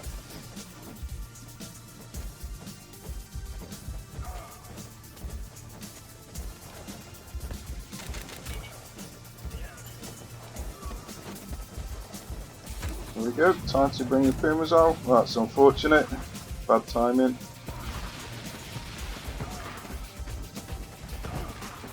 I swear, his own rocket destroyed one thing and then his RPG destroyed another. I swear that's just what happened. I always use attack mode with vehicles because defense mode just doesn't seem to work with them.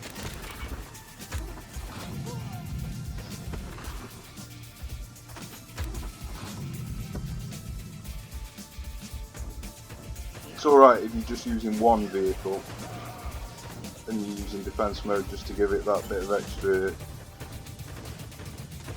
survivability, but when you're using multiple, you're just better off using attack mode.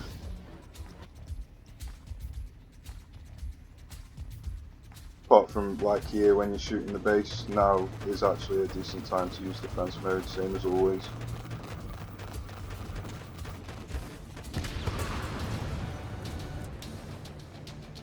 There we go, another big hurdle crossed.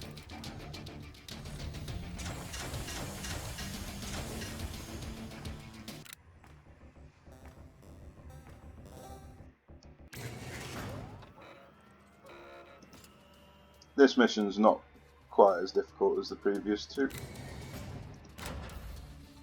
Okay, now I've fully upgraded my recruitment centre, I'll now think about getting the arms dealer. I'm not sure, usually I only get the arms dealer if I'm going for a few extra missions. I'll have to have a think about it. I might. It's like that's 50 and 60, so that's 110. That's 160, and that's 220. So if I want them, I'll need 220. That gives 100. I've already got 20, so I need 100 more to get them.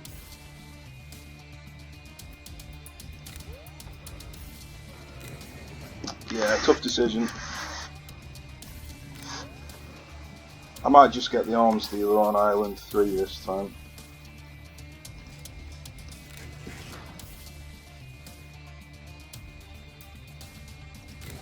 I suppose these two aren't necessarily important. Yeah. I'm still gonna need 110 to get these two though, so I still need 90 before the final mission. So that's 20, 45, 60, 100, 120, it leaves me with 30. So I can afford the first one. So yeah, I might just buy the first one. I could complete them 2 missions to get the extra 40. Or them 2. But these are difficult missions during skull mode. They're a big risk. So I might not bother.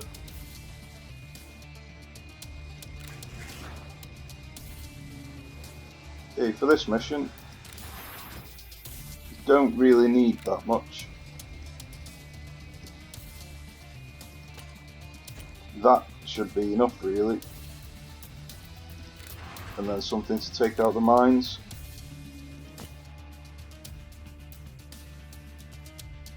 I reckon that'll be plenty. These barbed wire can be a pain for the pipsqueaks though when you haven't got the armour upgrade for them.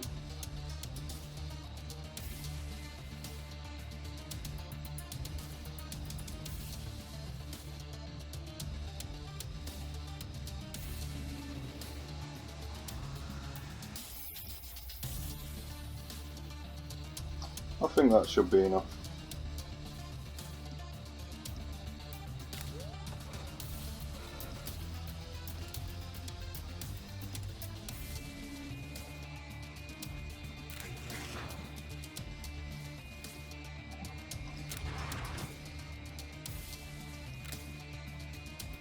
Yeah, let's see how we get on.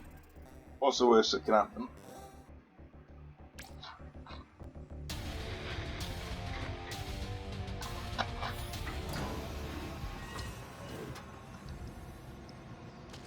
Okay, so I haven't demonstrated in this playthrough yet, but you can just... I've no idea why, but my recording cut out. I'm not 100% sure when it cut out either.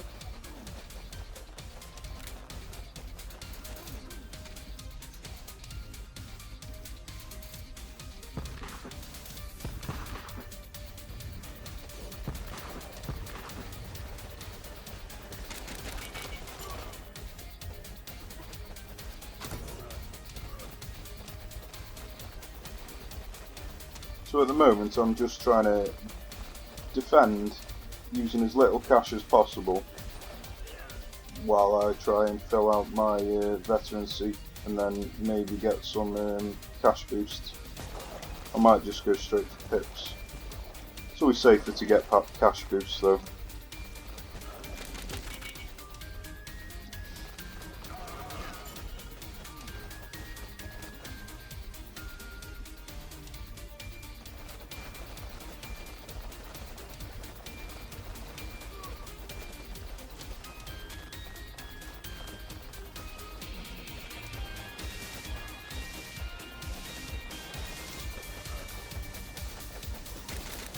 So as you can see, I'm not really spending much cash on Warpips at the moment.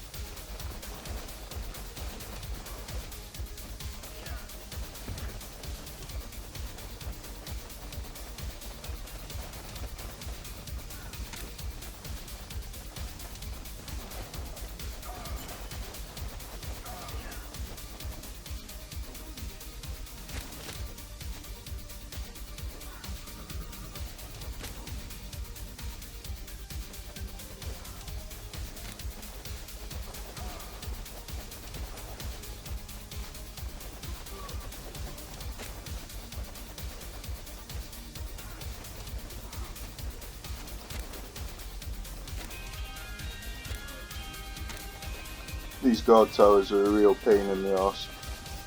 When there's two very close in line with each other, it can be really difficult to get past because they both shoot you at the same time. But while I've been doing this, I've almost managed to take out all the mines with grenades.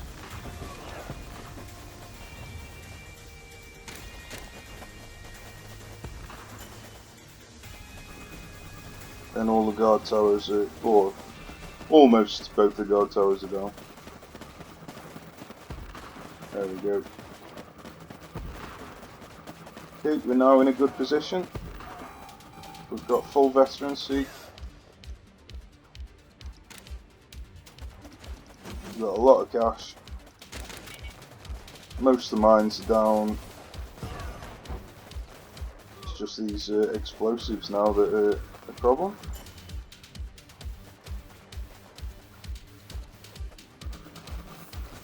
See if we can catch them in the crossfire. Yep, looks like we've managed to get a lot of them.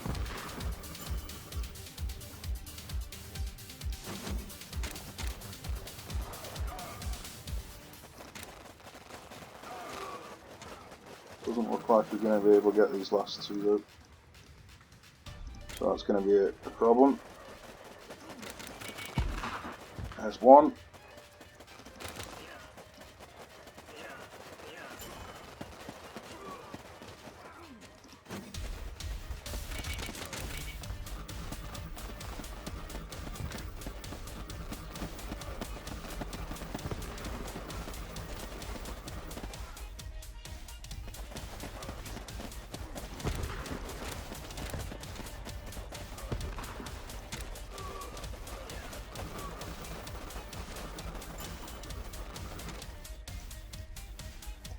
Grenades are almost up to get rid of the final couple of mines.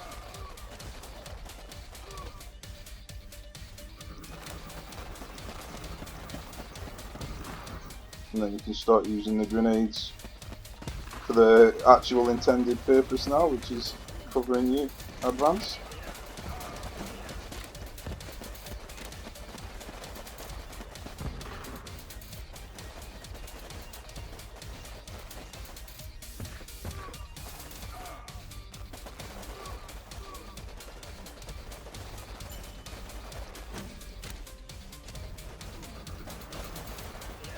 As you can see, this mission is so much easier than the previous two.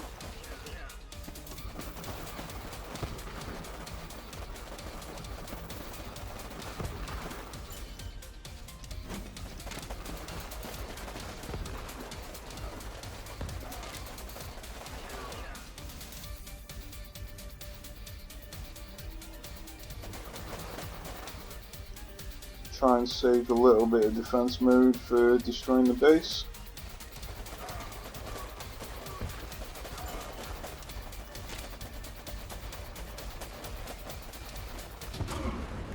There we go, nice and easy.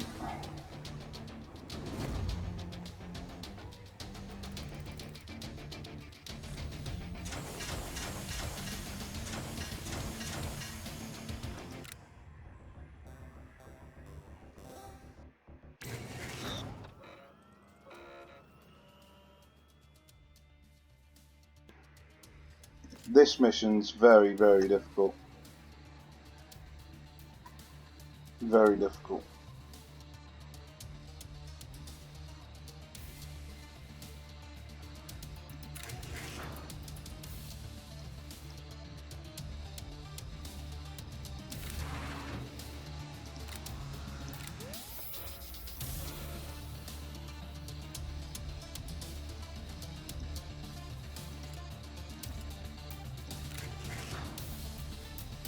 So I'm going to want the shield pip from this before I do that mission.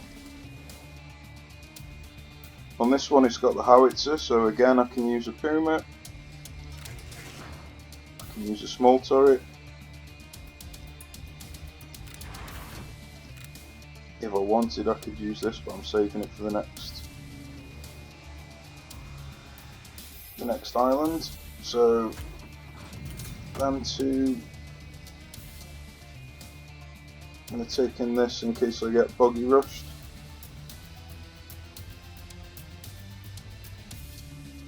And then I'm going to take in the drones for if the Puma doesn't get the job done.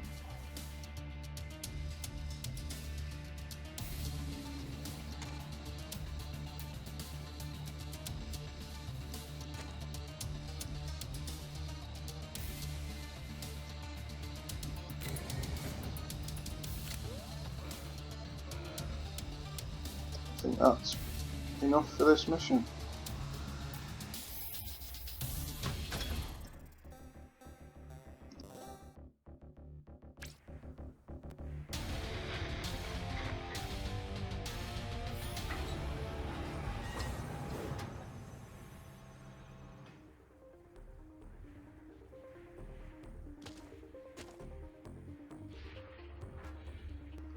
As you can see, this howitzer started behind this shot blocker, so now the drones might not be able to get the job done, which is why I recommend always bringing a Puma with you. For this exact circumstance, you might be able to hit this if you aim the drones there or there, but it's always a good idea to bring the Puma just in case. I'm just going to wait for them to shoot my base.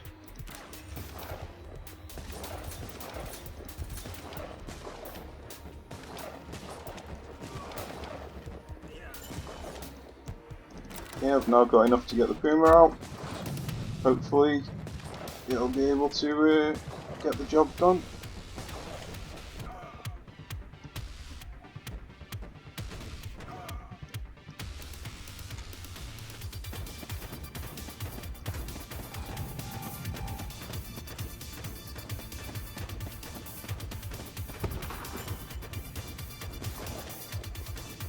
I'm not going to spend any cash at the moment, because I'm going to save it for more Pumas.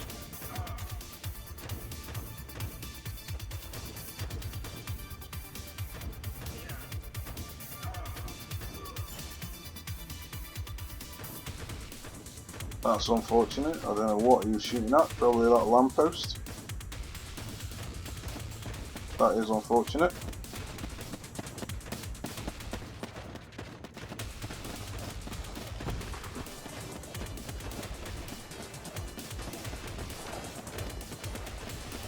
Okay, so we can try and use a drone here, see where it hits. It hit a different shot blocker.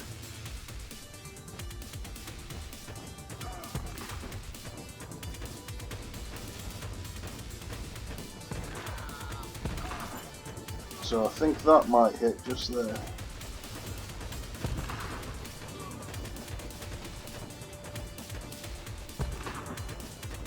Great. Now I'm going to use some of these drones to take out some of these explosives because they're quite a big danger to my Puma.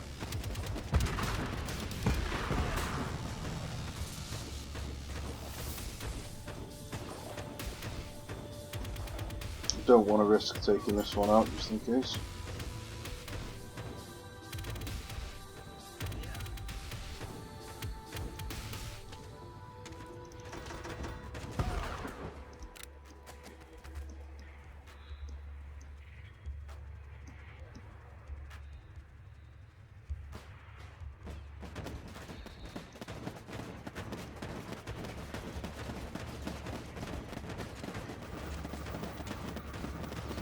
I'm using defense mode just so the Puma survives a little bit longer.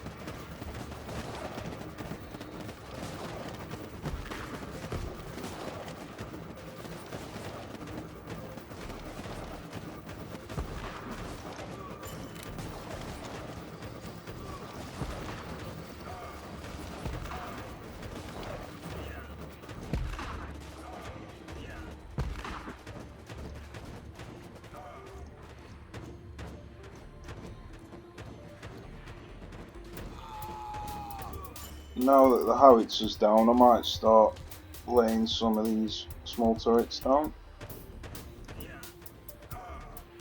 It's a shame. Looks like that's just placed wrong.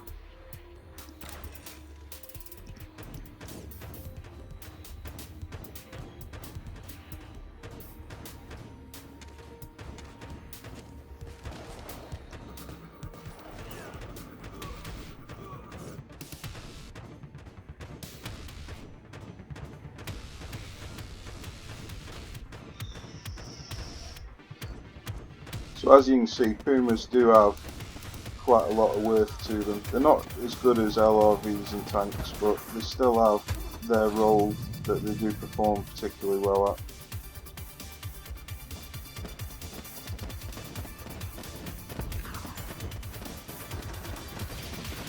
And then obviously once you upgrade the tow launcher with it, they become even better.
Okay, now I've got the shield pip, I am going to attempt this mission next.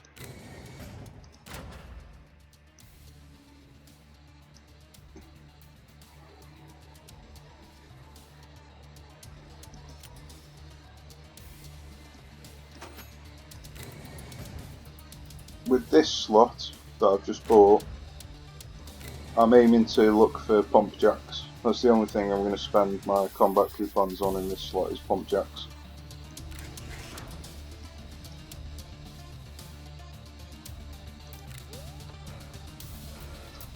Okay, so I'm going to take along these to deal with the landmines, and them as well to deal with the landmines. Then I'm going to want the shield pip. I'm going to take in some pipsqueaks, a base turret, And then because they've got RPGs, I don't take in vehicles on this mission, so I'll just take in a sniper and a Warpip, and that should be enough. I usually take in the heavy gunner as well, but I don't usually take in the rockets because I usually take in the gas grenades instead, so with the rockets I think that should be plenty.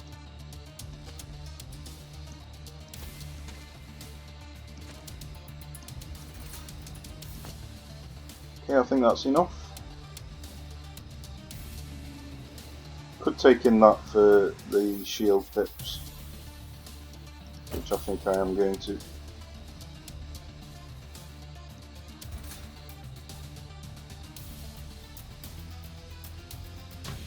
Okay, off we go.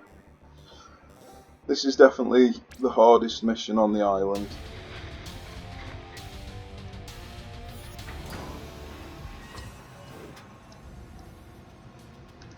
Okay, so first things first, use your grenades to try and take out these mines. Use rockets as well.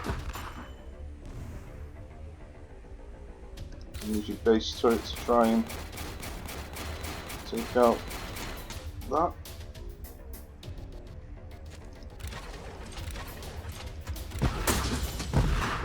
Yeah, I think that's done a pretty decent job of sorting them mines out.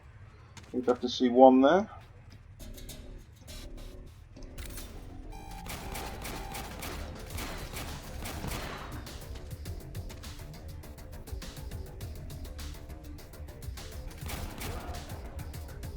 Now it's just a case of trying to hold them off while you build up your veterancy.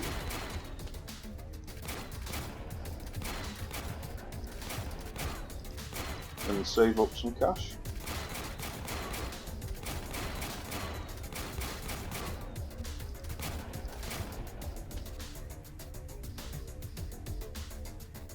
So I just use the base turret alone now until they get close to my base if I'm running out of base turret, and then I'll use some pipsqueaks as a backup.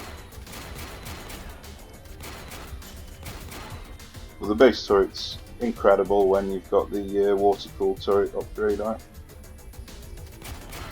This mission without the base turret is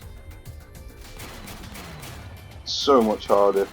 I'd say at least 3 times harder.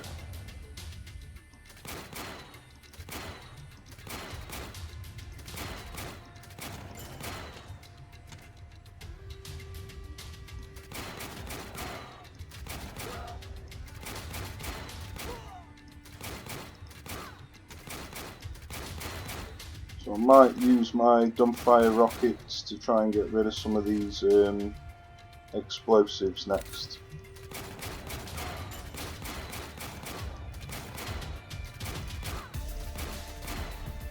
That's probably the next target.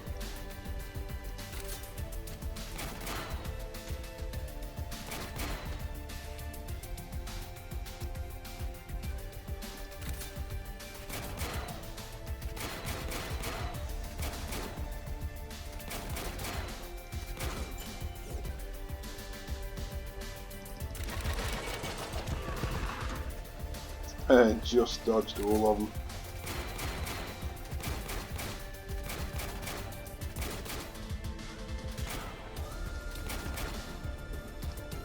Can use my grenades to finish off any mines that are left. I think that's the last one.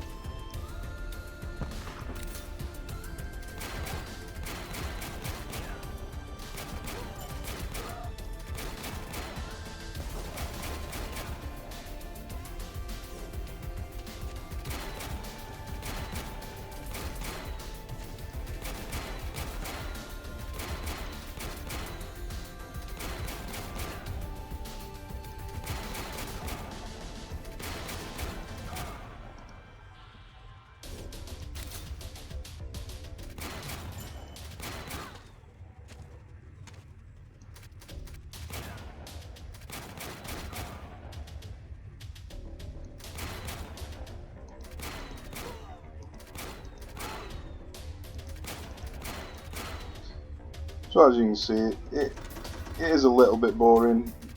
like to watch especially, but it's the best way to get success, so you gotta do what you gotta do.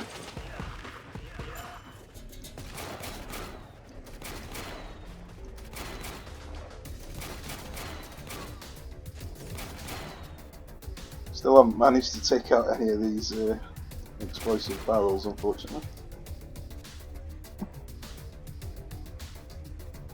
I might get some snipers next now that I'm capping out on cash.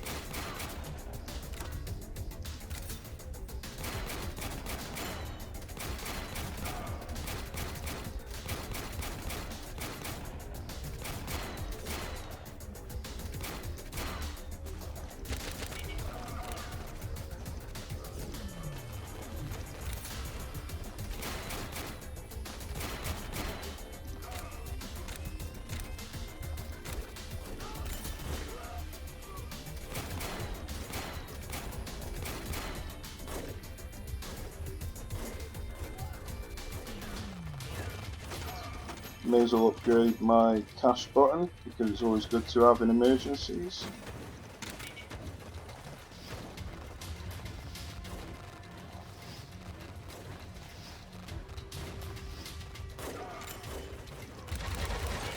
Hopefully get rid of some of these explosives, and none of them again. Unbelievable.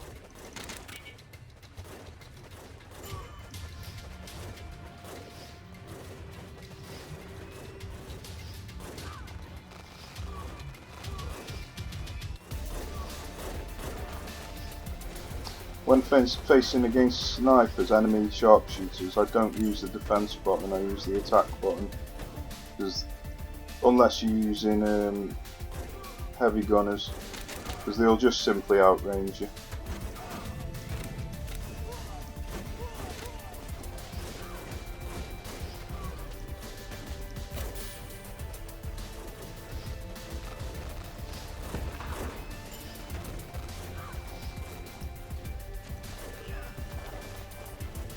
Okay, we're now looking good apart from these explosive barrels, which it looks like one of them's about to blow, and now the other one.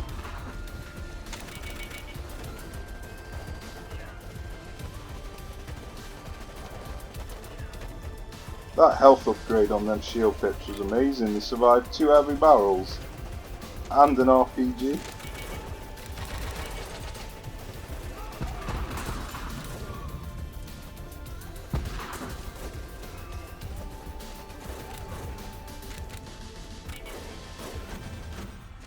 I always save 1 medal for cash in case I run out.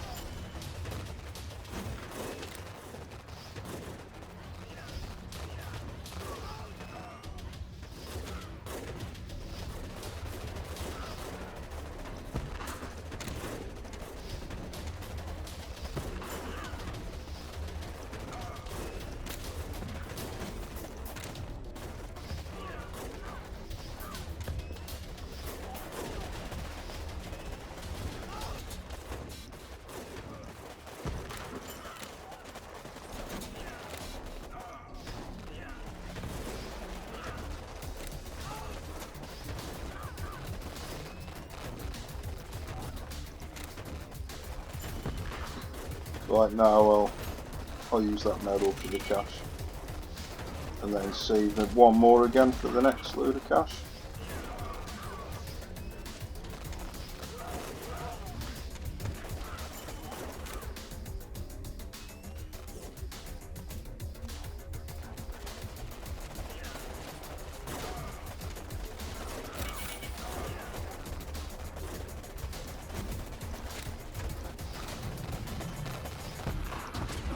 There we go, that looked easy, but I assure you it's not. It's one of the hardest missions in the game in my opinion. But if you take the right equipment, then it's not so difficult.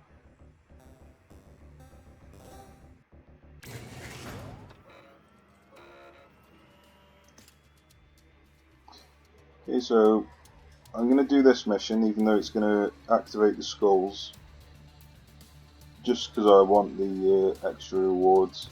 And then I'm going to do this one as well. Even though it's a risk, it's worth it to get them vehicles.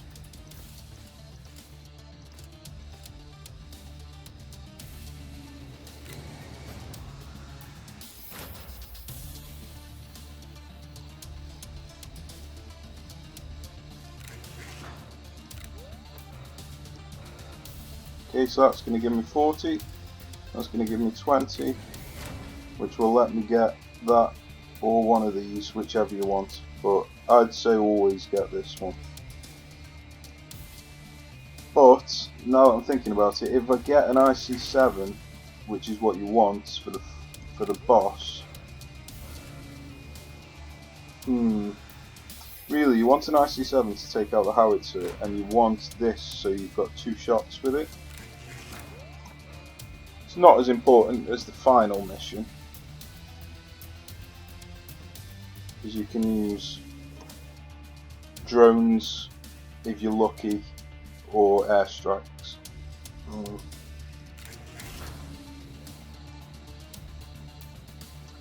Tough decision, really. Just fingers crossed I get an IC7 in this. That's why I usually go for the arms dealer, to try and get it in that.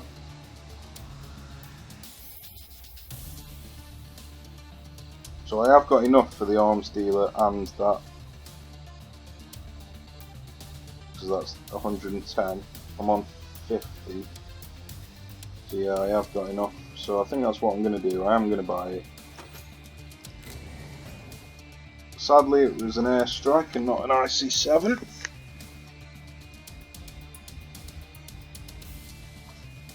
But I've got enough combat coupons to buy the airstrike and an IC7 if one appears on the next mission.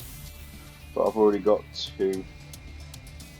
So you only really need 1 for each boss mission. So I don't think I'm going to bother. I think I'm going to save them for pump checks.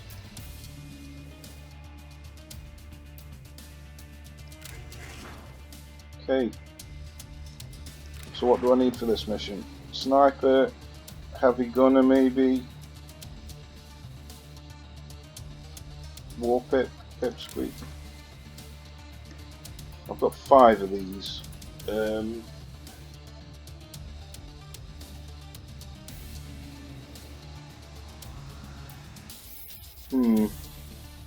I only really need 4 for the final boss. The final island, sorry. I might use 1 in the boss mission of this island if I don't get the right equipment. I'm going to take this and them 2.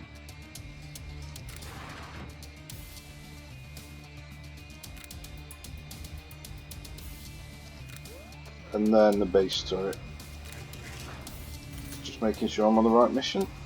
Then that should be plenty. Might take that as well.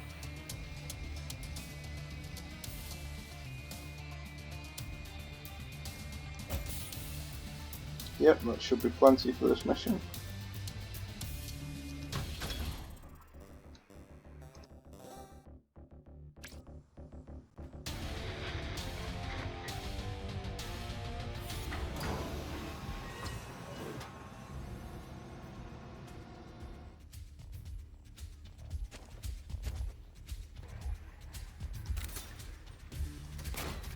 So I always try and destroy this barrel if I can, and if I can knock it onto the second barrel,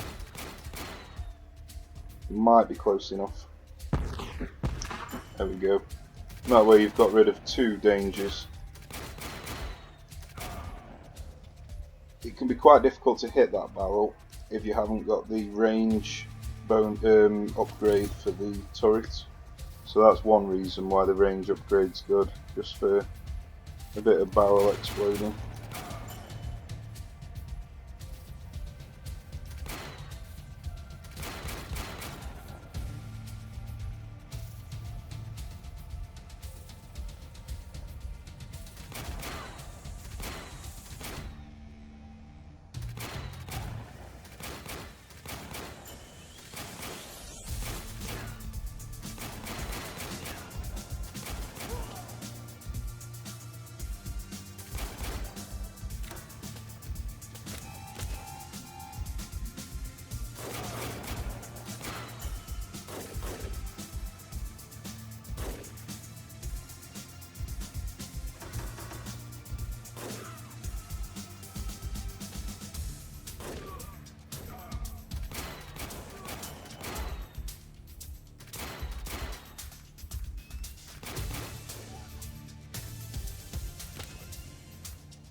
As you can see, I don't rush missions.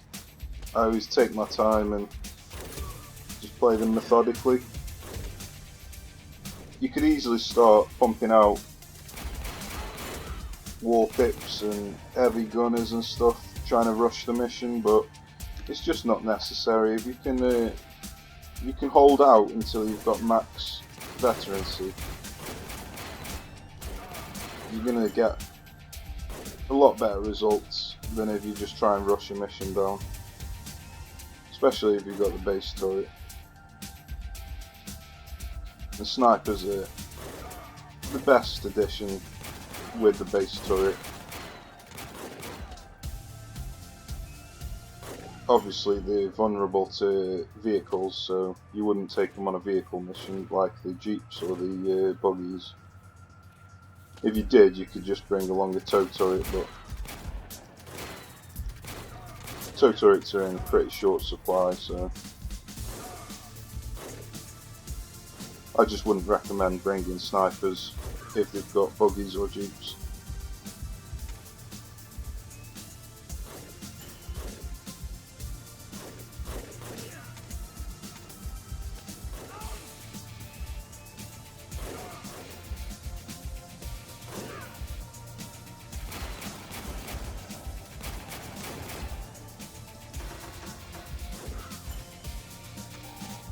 Okay, so now we've got veterancy maxed out.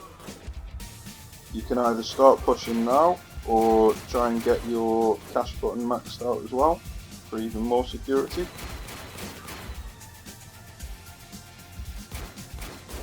Try and get rid of some of these explosive barrels.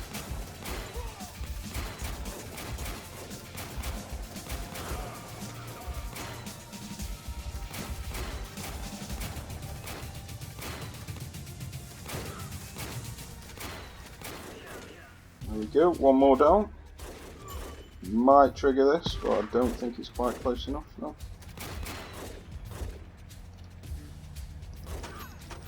Okay, we've now got cash button and veterancy maxed out. Now we can start thinking about making a push.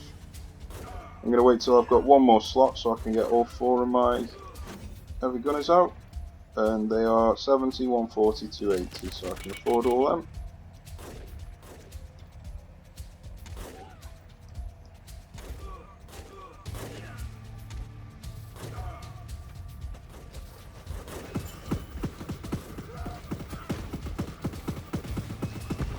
I use defense button to take out the enemy vehicles and the enemy snipers.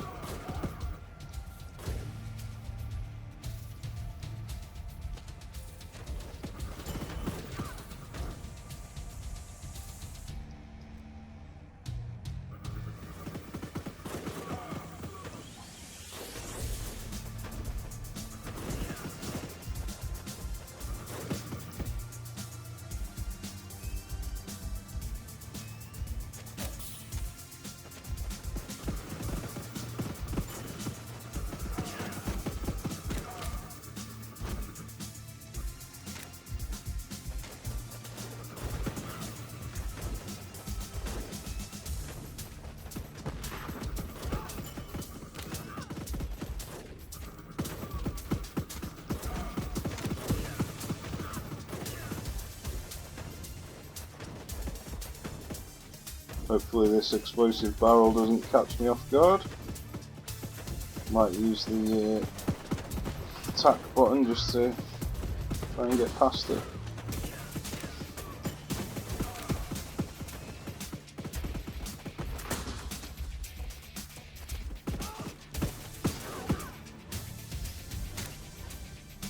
Still got another one here and another one here, so that's probably not that important.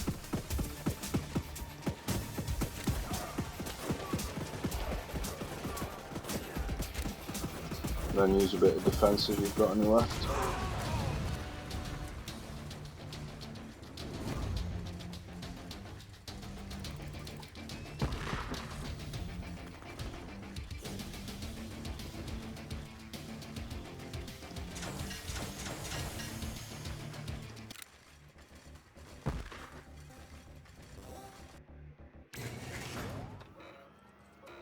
I just need to use the toilet, so I'm going to end the recording here and then carry on when I get back.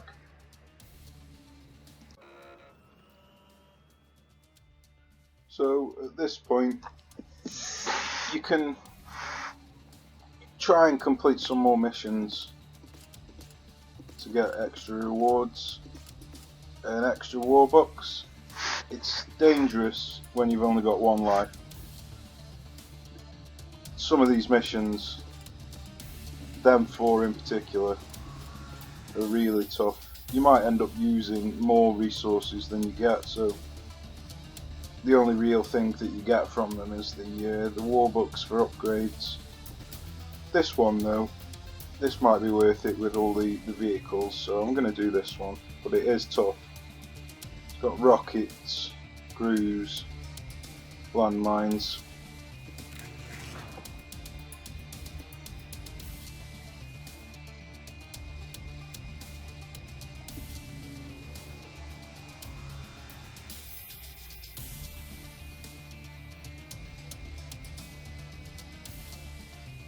Normally I wouldn't recommend taking mines when the enemy has rockets, but as long as you only place down a couple rather than filling up a load, a huge space, then it can be a good option.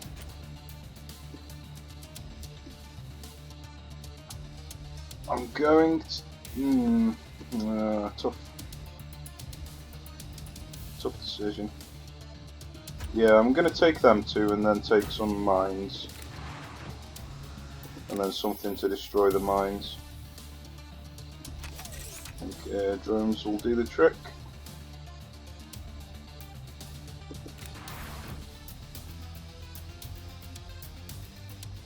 With it being a 320 meter map, it might be a good idea to take some economy.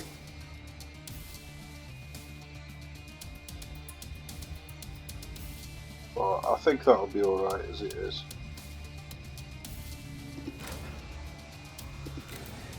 I've got a pump jack and a tank.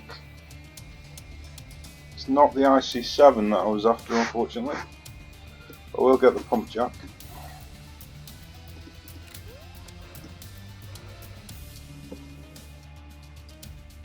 Hopefully I'll get an IC7 on the next mission. It might be worth doing some of these just so I can get some rolls on this to get the IC7. Well, I might do that.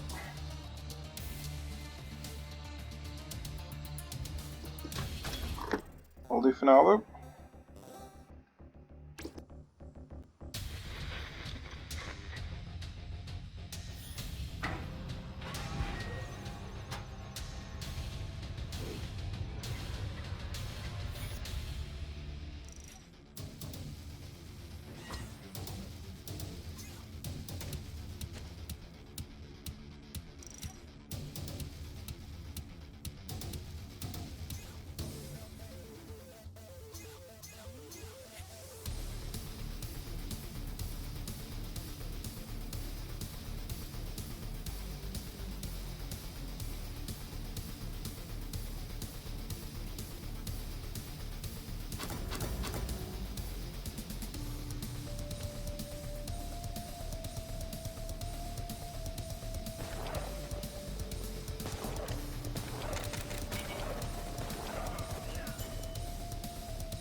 Because guard towers can't shoot pumas, I'm just going to use pumas until I've destroyed these two guard towers.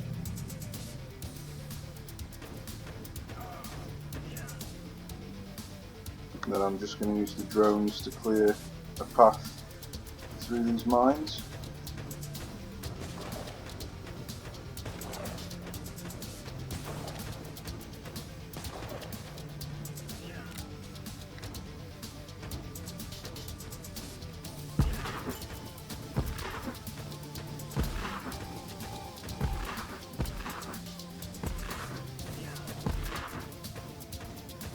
Just got rid of all them. Might even clear some of these explosives.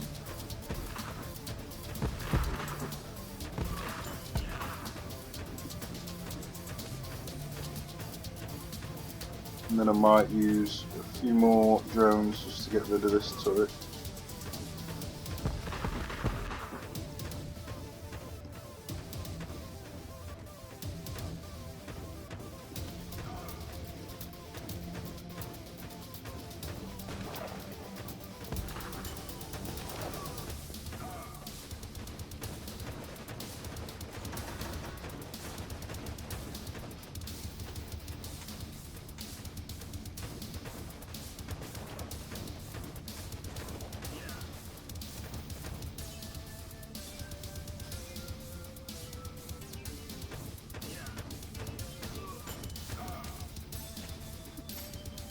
Against small quantities of enemy troops, the Puma's actually really good.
I'm just putting some mines down here just in case I get flanked by a jeep, which looks like it might be coming.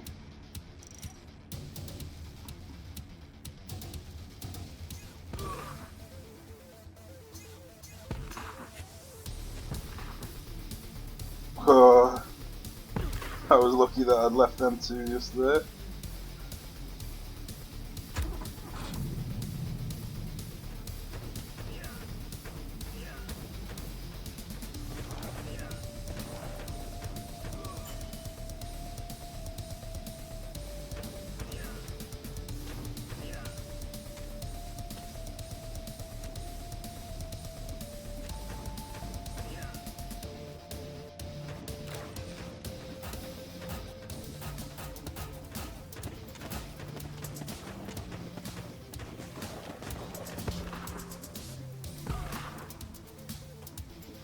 As you can see, mines are really good against jeeps. Destroy them in one hit. That's unfortunate though.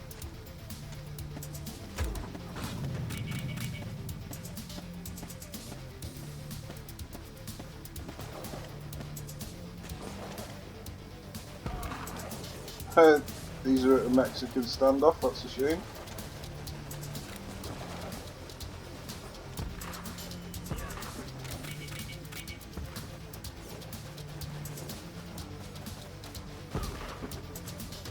Strange little bug that is.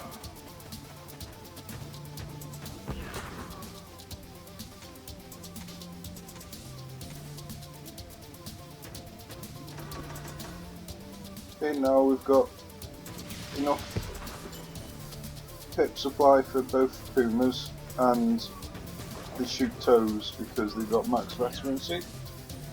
So now I'll just try and get 2 Pumas out on the field.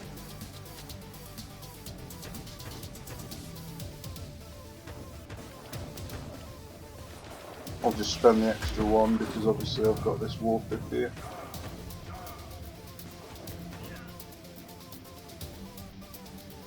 And now that I've got the pip supply and the rank, I'm now going to focus on getting some cash just in case I need it.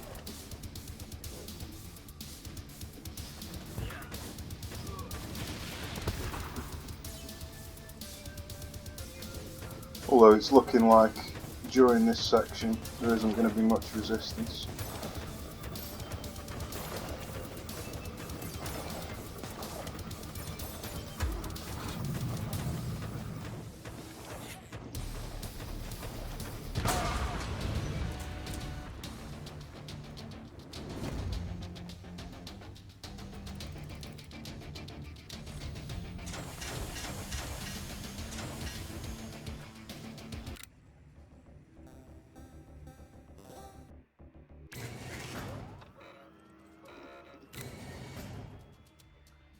Sadly no IC7, still going to buy this. I might just carry on playing some of these missions until I get one. I hadn't intended on doing this, but it might be worth the risk. Some of these can be quite tough though, even though they don't look that difficult, just simply because of the enemy bars full. I think I'll just go straight on to the final mission and try and use drones.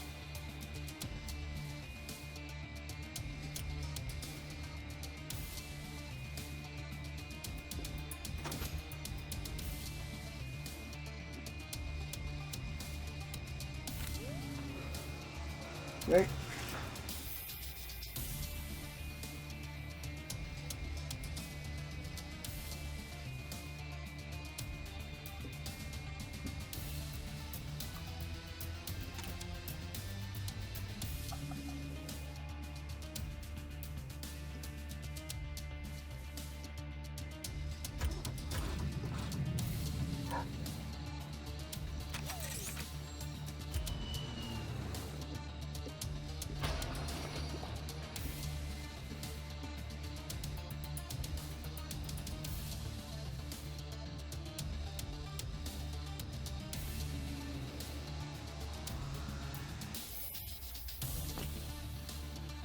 I'm going to take these along just to get rid of some of the mines in case I run out of drones, because the mines can be a problem on this mission.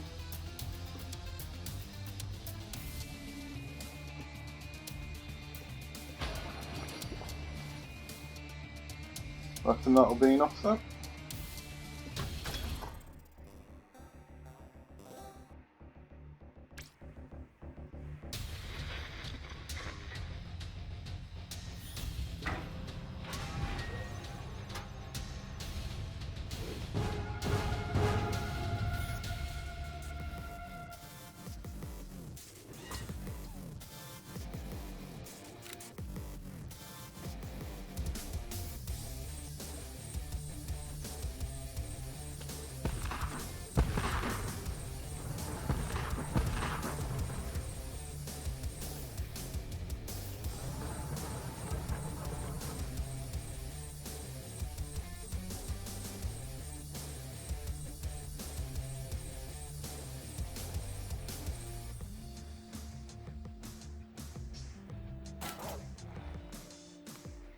I'm just using the dogs now, just so I can get some extra veterancy, just so I can unlock hopefully the tank, if I'm lucky.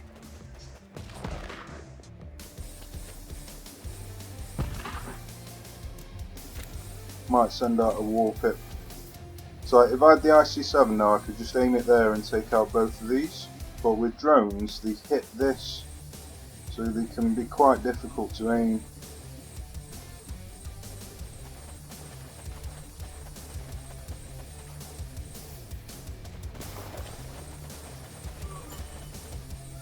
Okay, I've got enough for a tank now, so that'll keep the enemy away from me for a short while.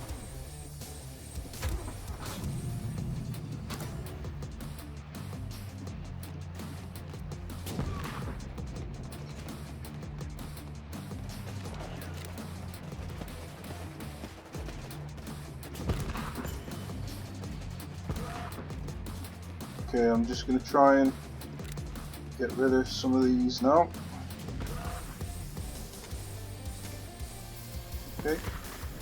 Looks like this one's going to be tough to hit. Looks like both of them are going to be tough to hit. I think I might just use an airstrike on it.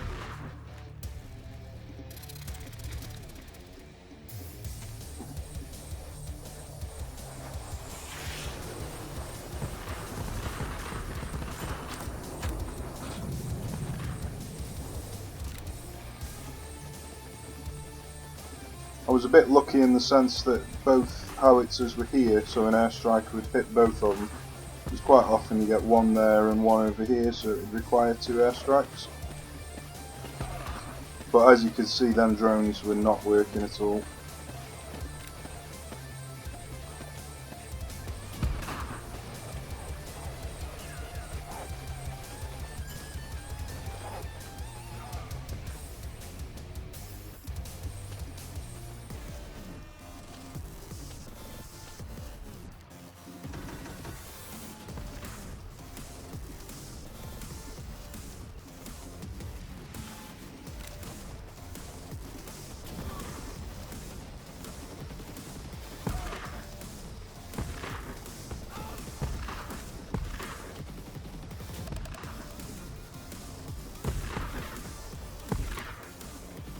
I'm just going to use the drones to get rid of all the mines now.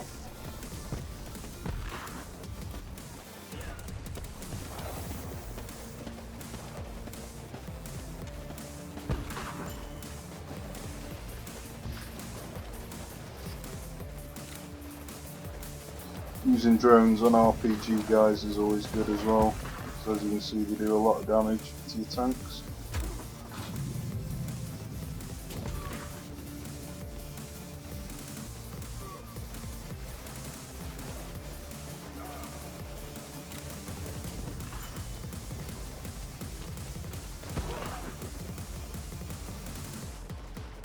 Okay, they've got one of their own tanks coming in now.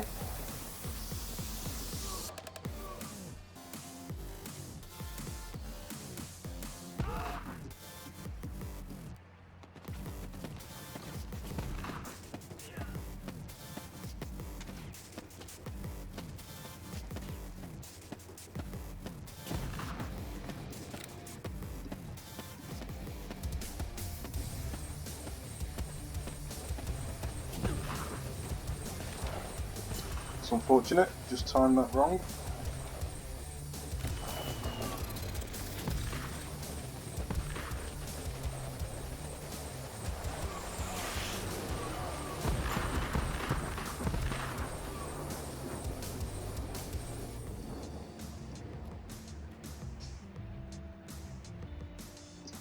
Okay, as you can tell, I haven't been using the pump jacks at all at the beginning. It's just too much of a risk. You're better off just trying to stabilise first before you start getting pump jacks out.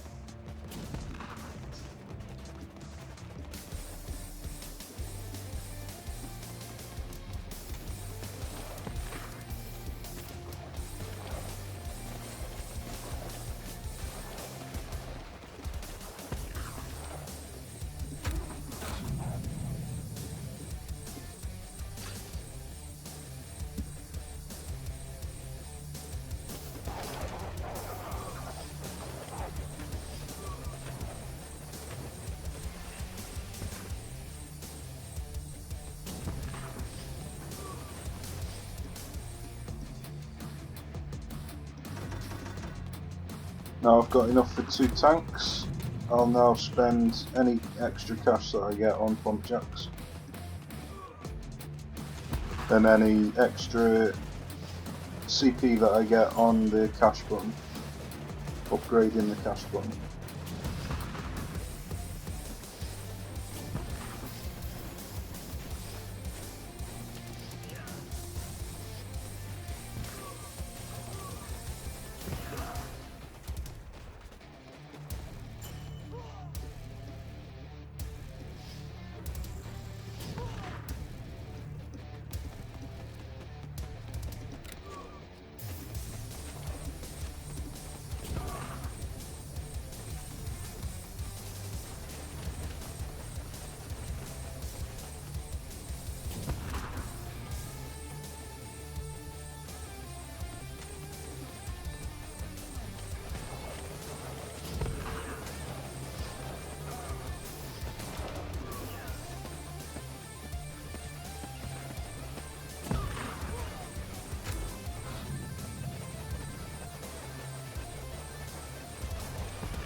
Now I've got my cash button maxed out, it's now a safe time to get all your pump jacks down. Now you've got the backup of having your cash supply, your cash upgrade maxed out, sorry, and you've also got your tanks on the field, max veterancy. It's just a lot safer to do it this way round than try and force pump jacks early on.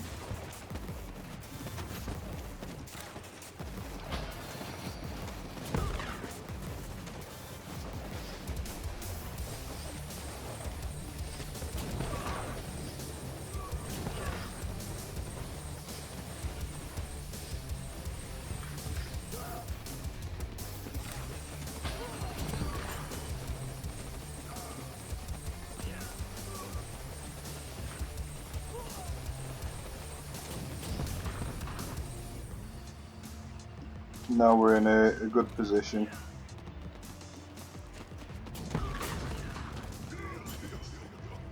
So the next thing you want is to unlock this vehicle, but there's no point in unlocking that vehicle until you've got the 3 pip slots. So you'd usually go for your 3 pip slots next. I'm not going to rush it though, just in case I need to use the cash button.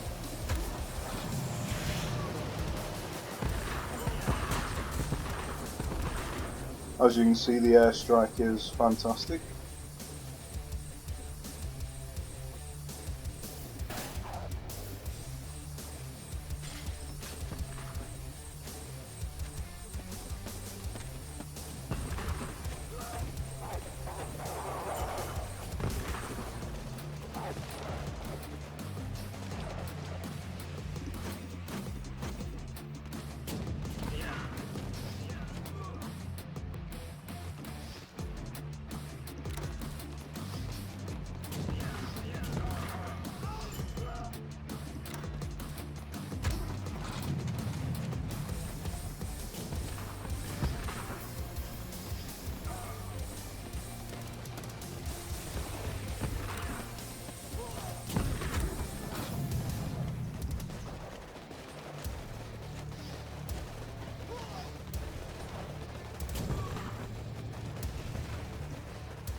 Smoke is really good at blinding the enemies as well as concealing yourself.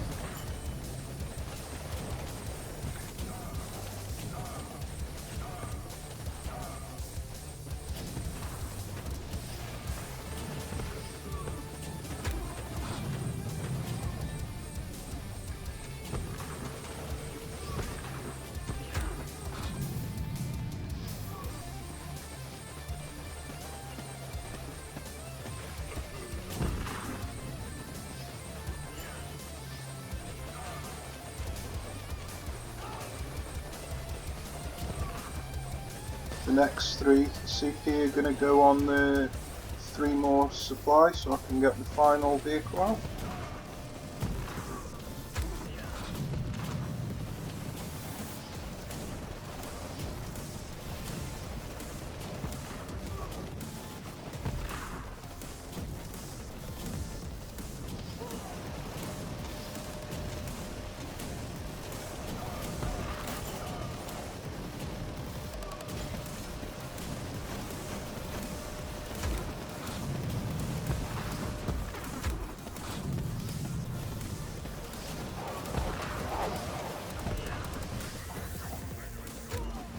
And now it should just be a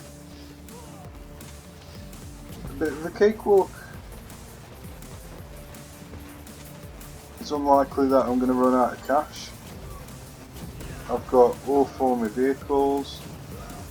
I can use the airstrike for the vehicles.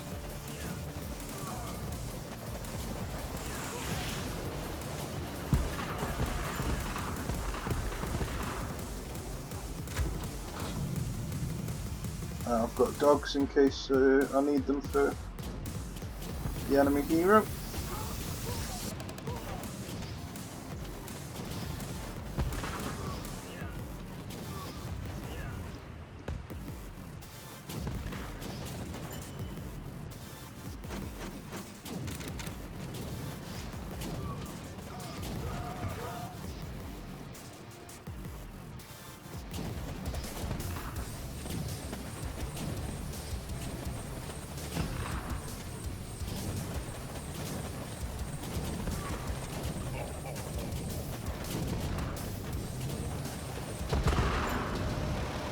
There we go.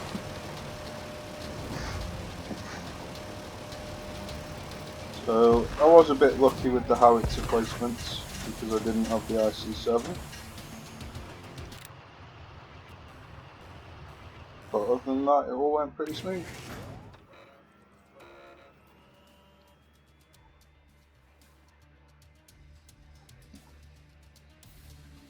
Okay, now this mission here, you can get to here from here. So you don't have to go this way round. You can just go that way round and cut out a few more missions. So I usually go there, and then up to there. And then if you need to from there, you can go to this mission to get some rewards, and from there you can go to this mission to get some rewards. So let's see, I've got a phalanx, that's brilliant. So I'll buy that. I still want an IC7 though. I've got a pump jack. So I've got my pump jack, I've got a phalanx. Now I've got a blue rocket as well, that's good for the final mission. Now I just need an IC7, and then I've got everything I need for the final mission.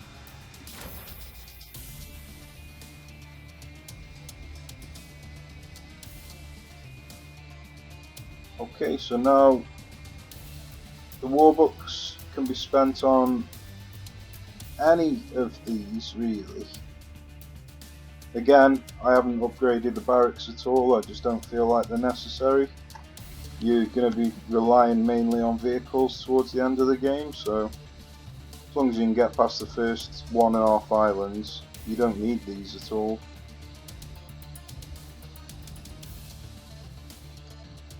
So I could go for this if I wanted, which will save a couple of pip supply, but that's not really necessary until the final mission.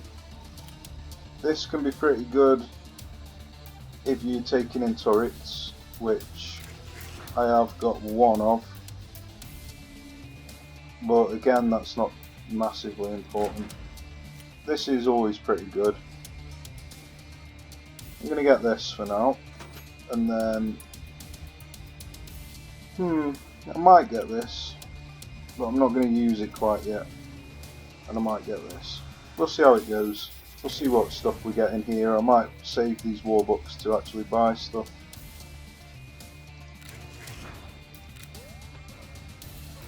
Okay, so this mission, pretty easy.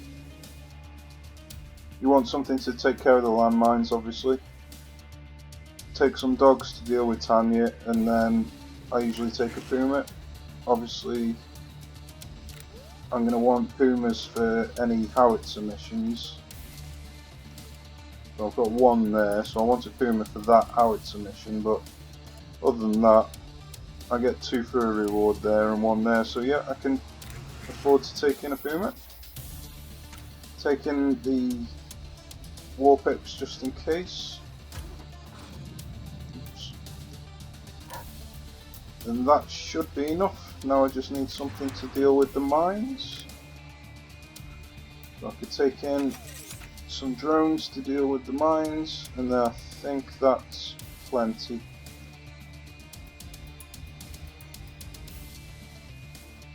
Yep.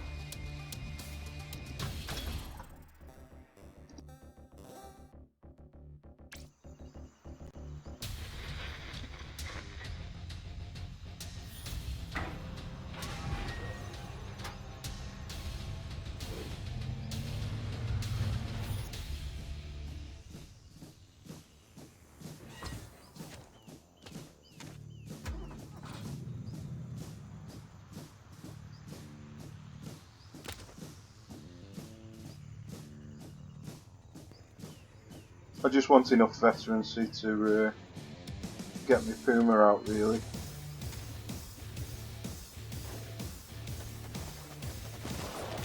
And then the puma should carry the whole mission on its own.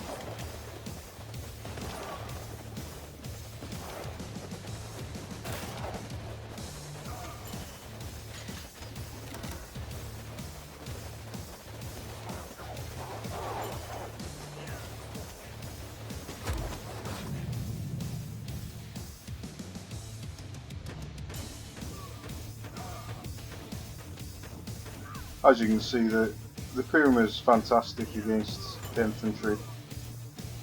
It's only if you start having huge blobs of infantry or rocket infantry that it becomes a problem. Or obviously if there's vehicles that it's shooting at, so it's not shooting at the infantry, but it kills infantry incredibly quickly. You can always just use defense mode to make it survive longer, or attack mode to kill even quicker.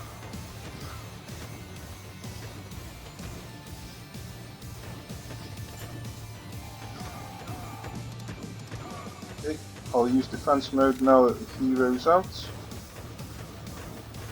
Use some drones to take care of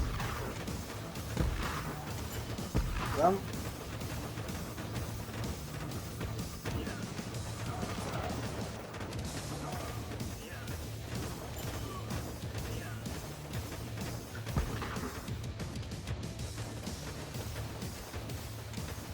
No, I'll just save the dogs for the next time the heroes come out.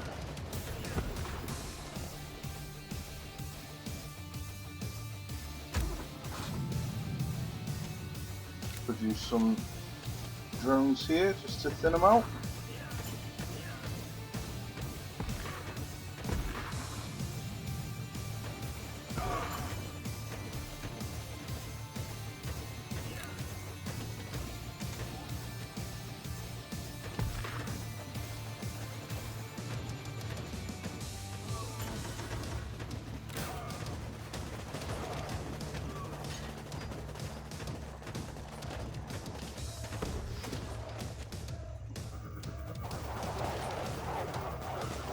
As you can see, the dogs make short work of the heroes.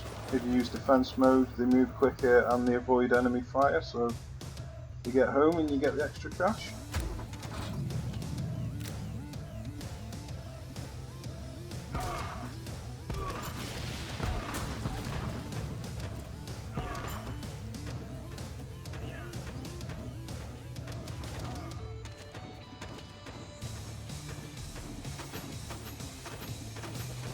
Now I can just upgrade my cash button and pump out streams of Pumas one after another.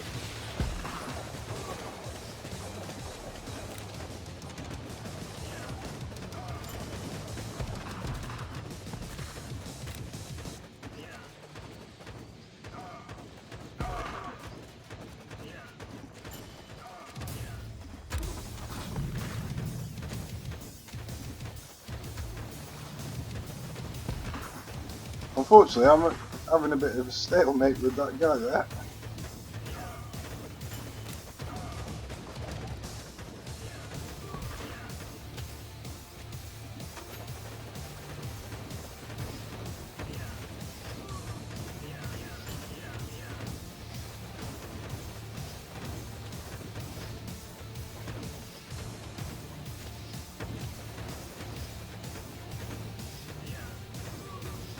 But as soon as we reach this green part of the bar, we'll have no more problems.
Okay, so I'm going to count up how much war books I've got left to collect, I mean, sorry.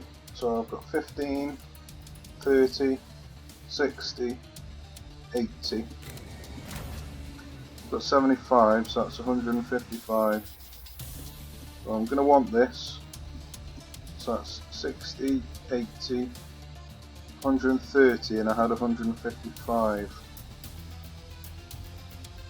So I've got 25 left that I could spend on coupons, or if I wanted to get this, I would need another 45, which means I'd have to do them 2 missions. So I might do that.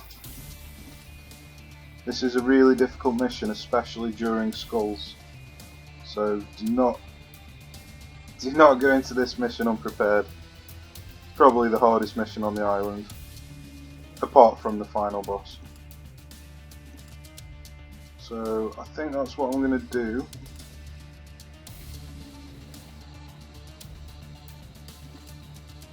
And that'll leave me with 10 more, which I will then spend on that, or on 2 of these, if I need it. Okay. So this one's very similar to the last one, other than they've got jeeps on this one.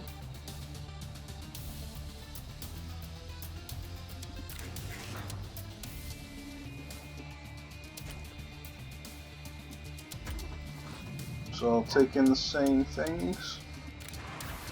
We've got mines again, and then I might take in some oil drums.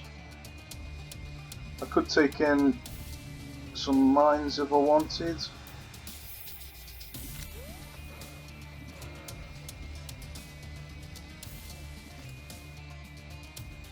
I'm going to take in mines on that one and that one.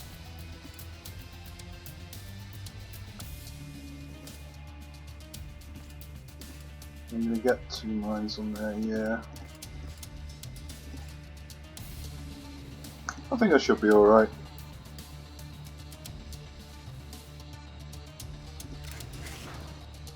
I might take them in just in case.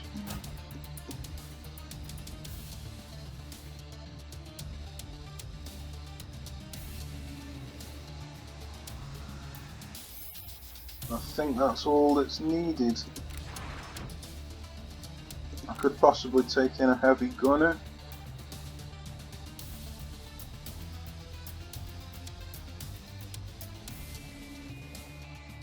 But I don't think it's really necessary when you're taking in Pumas to take in a heavy gunner.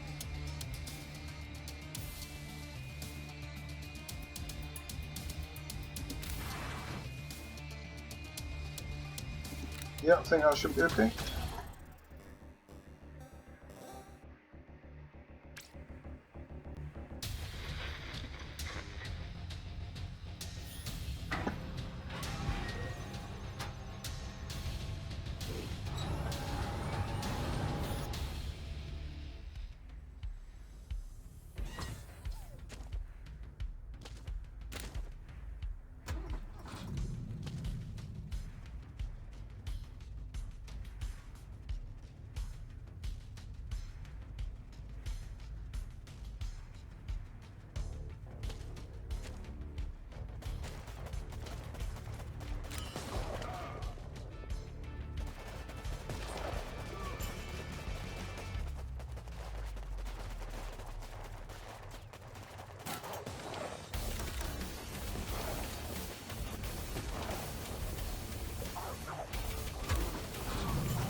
Now all the mines are cleared, most of the explosives are cleared.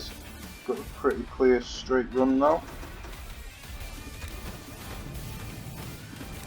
Might just use some drones to clear these guard towers.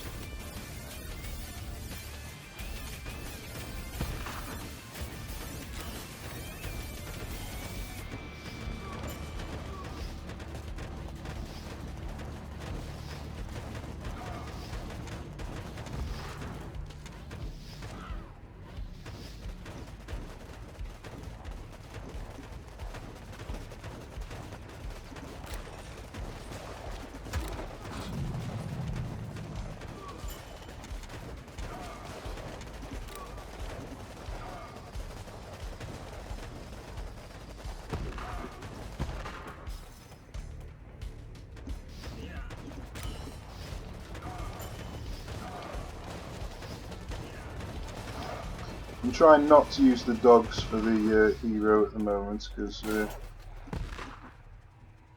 wanted to save them for the next group of Tanyas, but because there's quite a few infantry, I'm going to use them.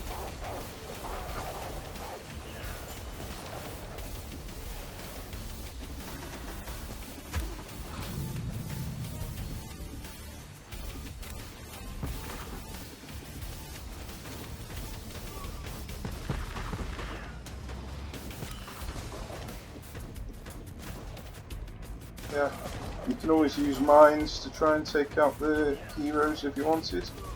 Obviously, other infantry and things can trigger the mines, so it's not the best way to try and kill the heroes, but it's definitely an option. Unfortunately, that one's just sneaking past.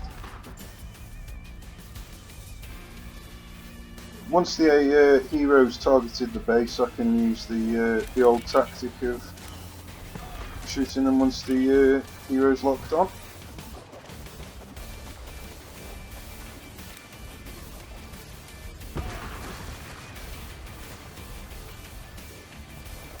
Now it looks like I'm going to need to use some emergency supply, unfortunately.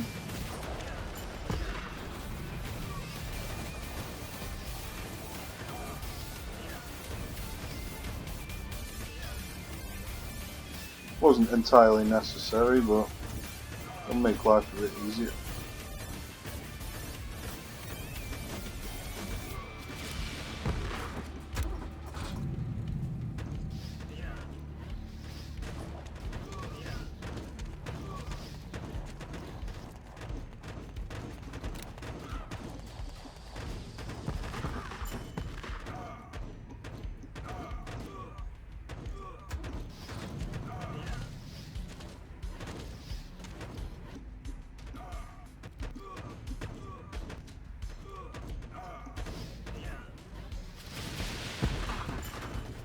Sadly, both of the toes aimed at the UAZ, but it's not a problem.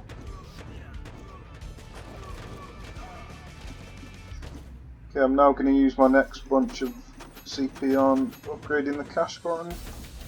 That's only like a backup plan doing that, it's not entirely necessary. Just in case things go wrong.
Got another phalanx, but really I want an IC7.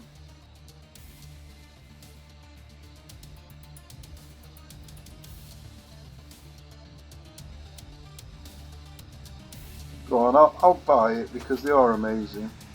I just didn't really want to have to spend warbucks on it, but it's not a big issue. I did have 10 warbucks spare, so...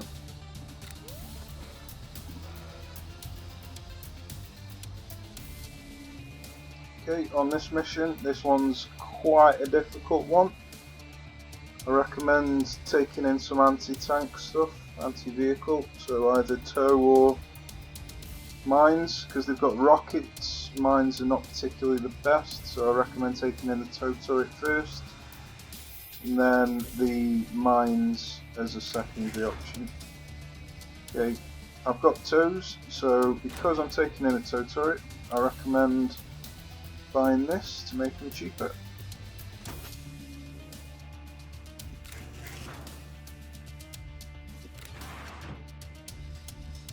Okay, any type of vehicle is pretty decent on this, so just choose whichever one you've got the most of. This is going to give me a tank and a Puma. So I've got 2 tanks, a Puma and 2 LRVs. And then, yeah, 4 LRVs, 2 Pumas, so I've got loads of LRVs. Got loads of everything really.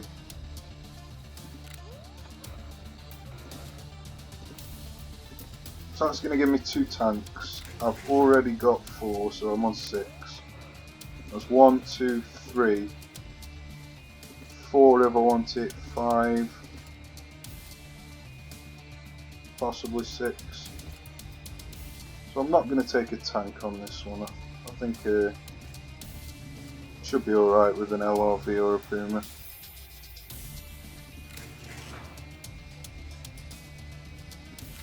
I definitely want to take a Puma on this one.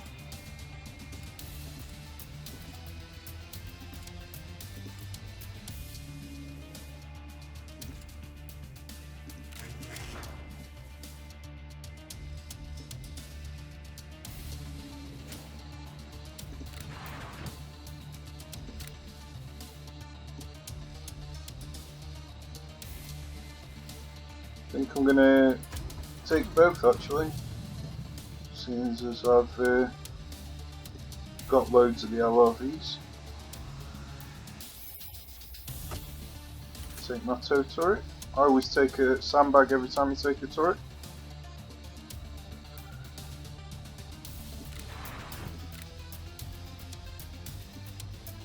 And then I may as well just take an oil barrel, why not?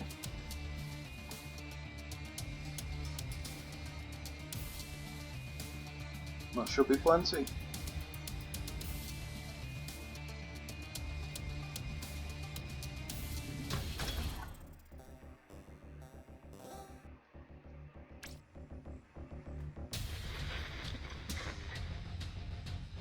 So on missions where the enemy takes rockets, I do usually focus on getting the cash button upgraded, because things can go wrong very quickly when the enemy have these rockets. So.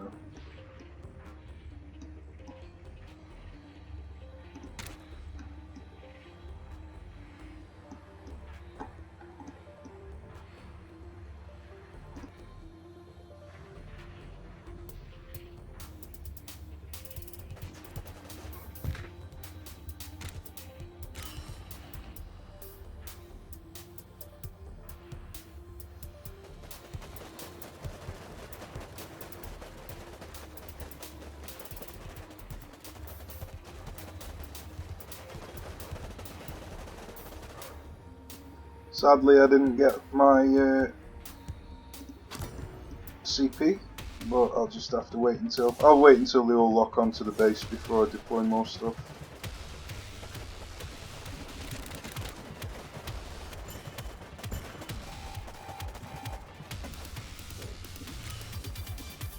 Okay, I can now get an LRV or a Puma out. I think I'm going to choose LRV this time, just for a change.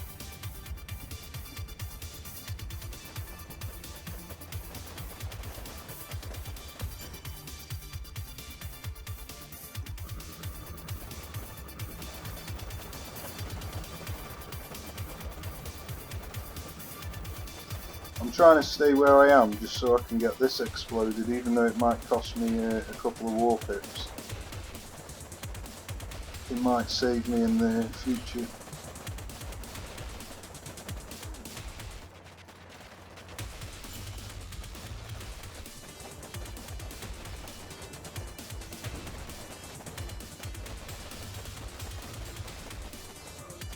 Doesn't look like I'm going to manage it though. Maybe now.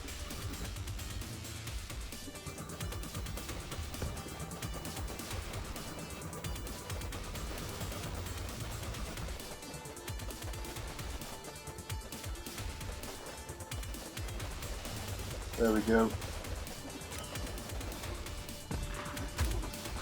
Oh, that was bad timing.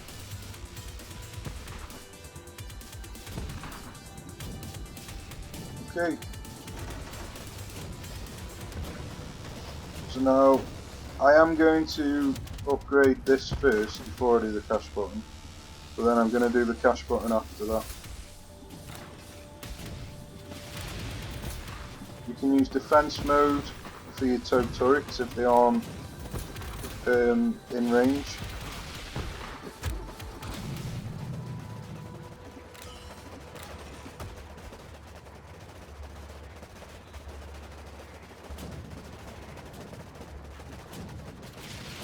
As you can see there, it gives them huge range to be able to hit things miles away.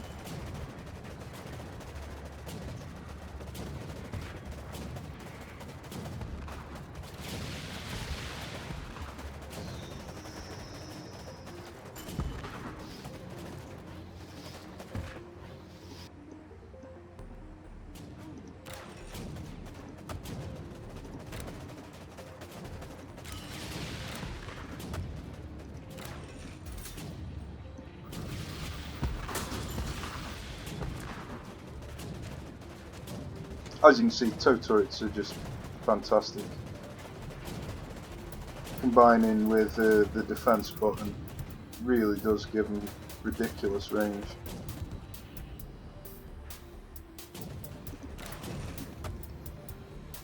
And then put them behind some sandbags as well makes them survive a hell of a long time and gives the enemy something to shoot at.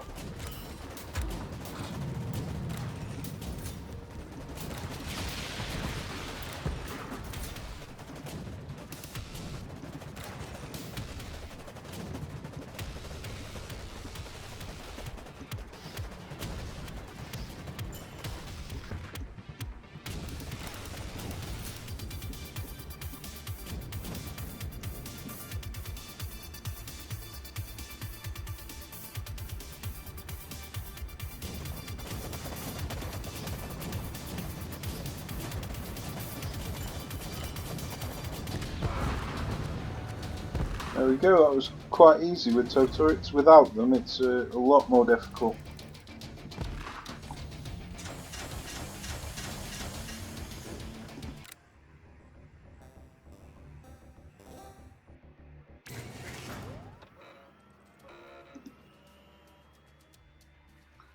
Okay, so on this mission we've got a howitzer, that's obviously the biggest threat.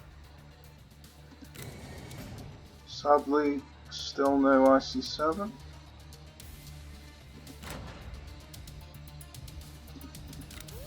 I think what I'm going to do is go this way first, just so I can get the extra 3 combat coupons.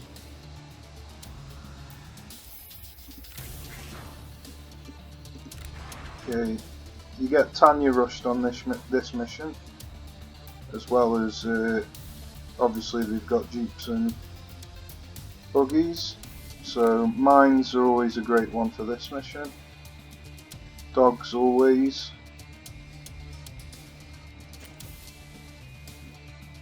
And then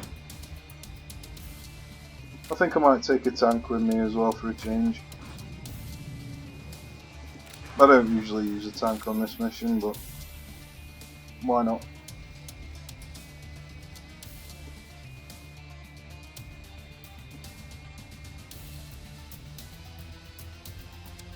Just in case I need to, I'm going to take in a heavy gunner.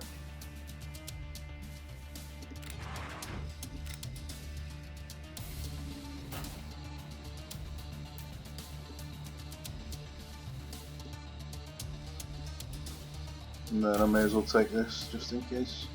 I think that's enough. Oh, dogs, yeah. Don't want to forget the dogs.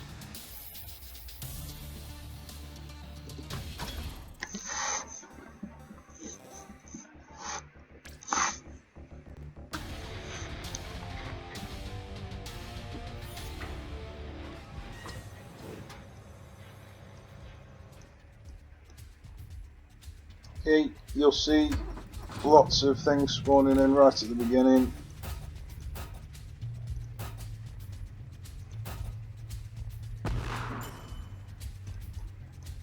Got Tanya, Buggy.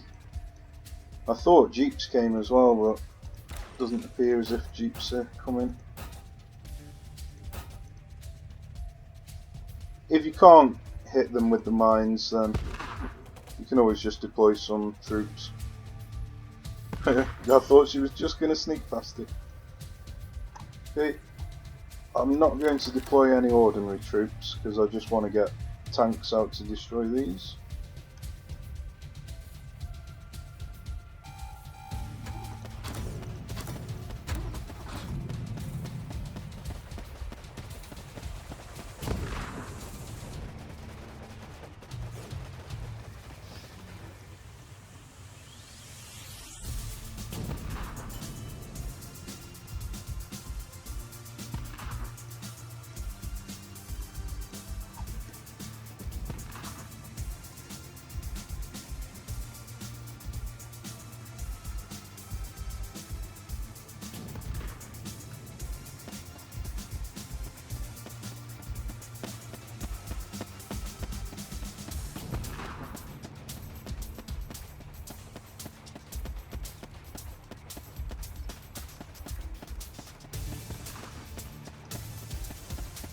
Unfortunately, it looks like this tank isn't going to be able to hit this buggy.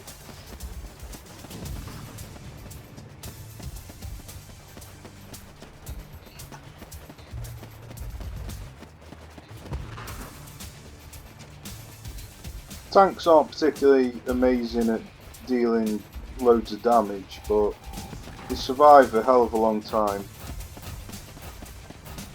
That's their major strength, is the survival. And obviously with the added ability of having anti-tank capabilities as well.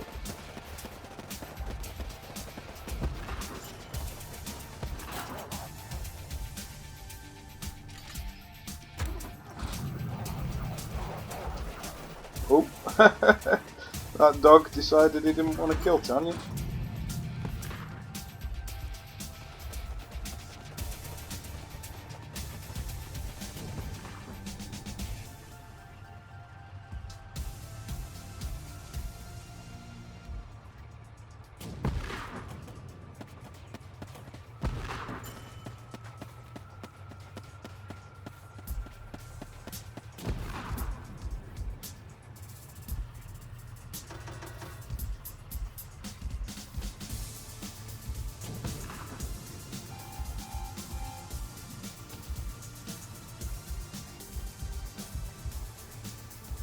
As you've always been able to tell probably, I don't just deploy loads of stuff every time I've got pip slots available, because they'll just end up getting killed and wasting cash. So if you've got something like a tank on the field, just let the tank do its work while you're gradually building up cash and gradually getting extra bits of experience.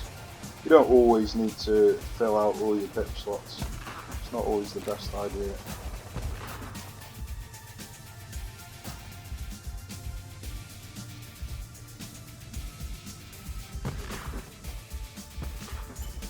Looks like he's just snuck past that.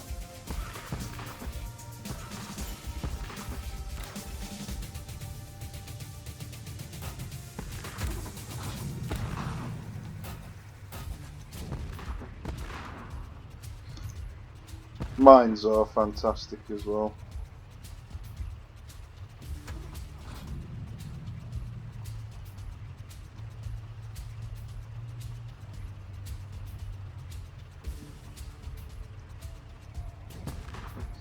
they're the only thing that doesn't get affected by the minus 50% engineering thing, but they only cost 10, so I don't really think that they need reducing by 50%.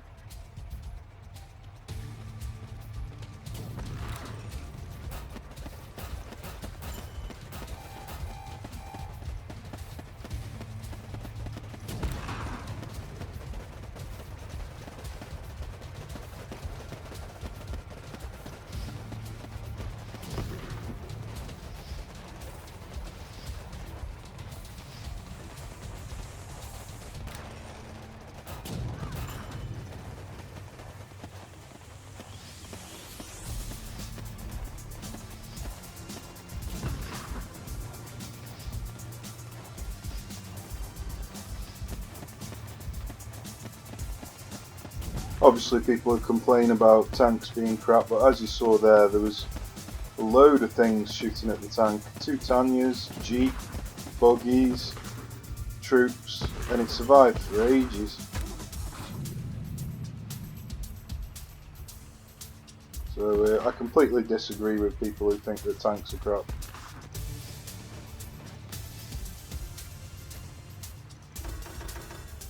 Okay, now I've got enough to get 2 tanks on the field. I can now start either spending points on the cash upgrade, which I don't really think is necessary,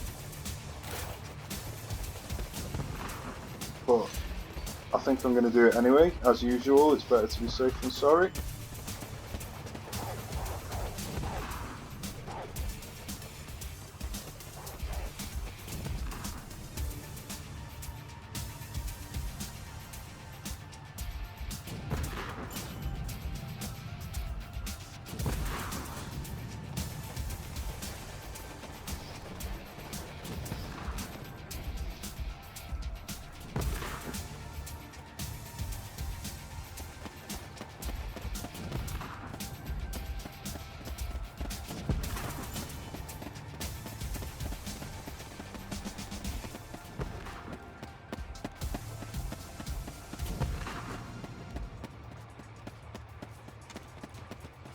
I usually use the attack button to kill infantry with the pencil mounted machine guns, because it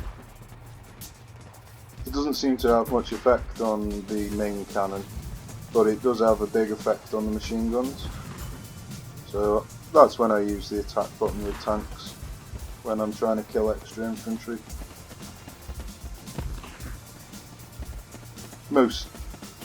In particular, mostly against RPG infantry. If I see some of them coming along, I'll use the attack button to try and kill them while the main gun is targeting something else. Okay, so it's looking like these tanks aren't quite enough to finish the mission off on their own, so I'll bring out some heavy gunners. Although I am coming into a quieter period here.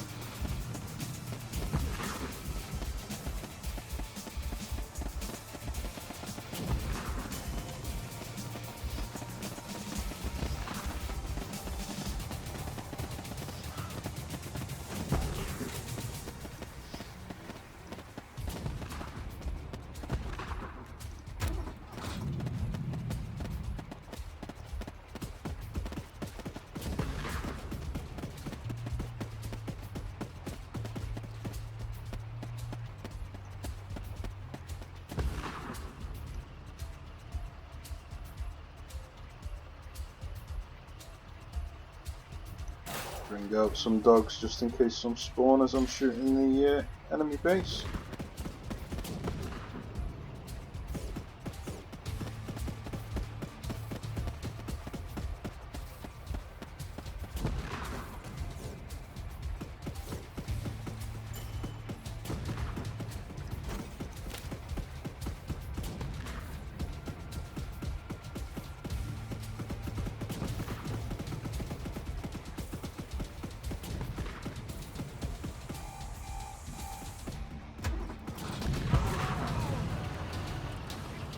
Nice and easy.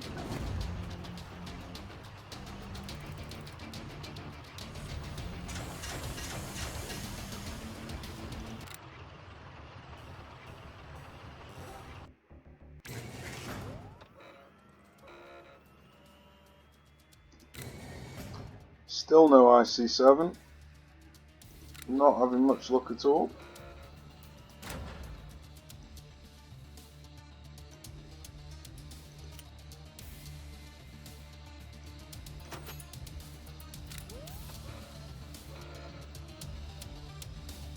Okay. Short map. It's quite a difficult mission, this one is. Don't go underprepared. So you're definitely going to want a base turret if you've got one.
I think that should be enough for this mission.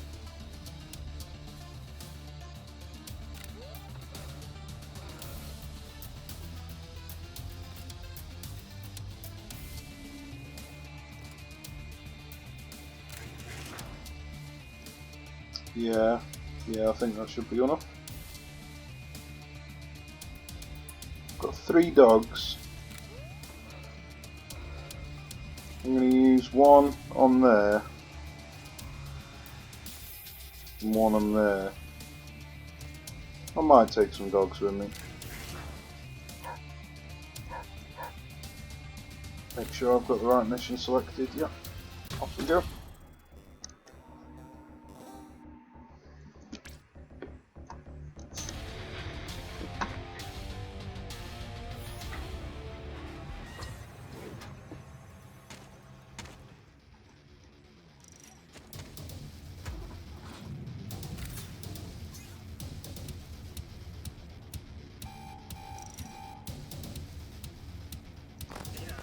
As you can see, they've spawned a tank immediately.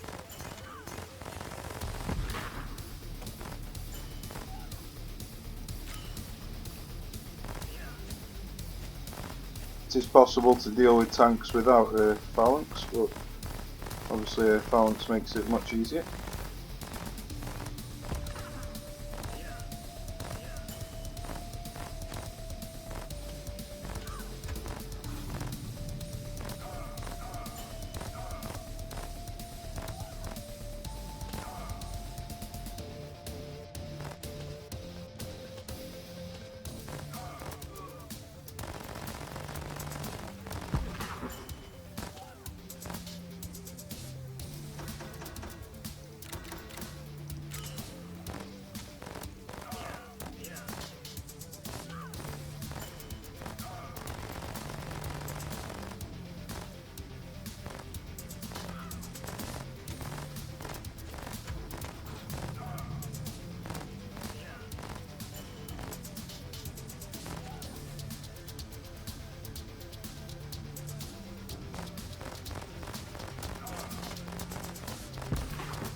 Pretty much anything's easier with a phalanx.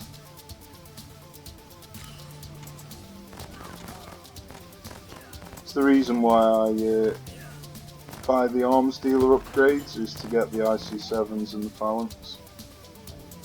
And the pump jacks as well, but IC7s and phalanx are just so good.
As you can see, with the right equipment, the phalanx in particular, this mission's not difficult at all really, but if you didn't come prepared, I'd say you're more likely than not going to lose this mission.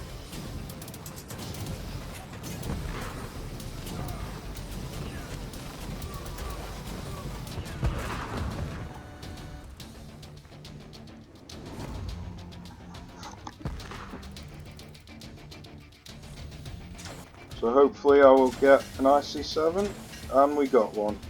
There we go. Panic over.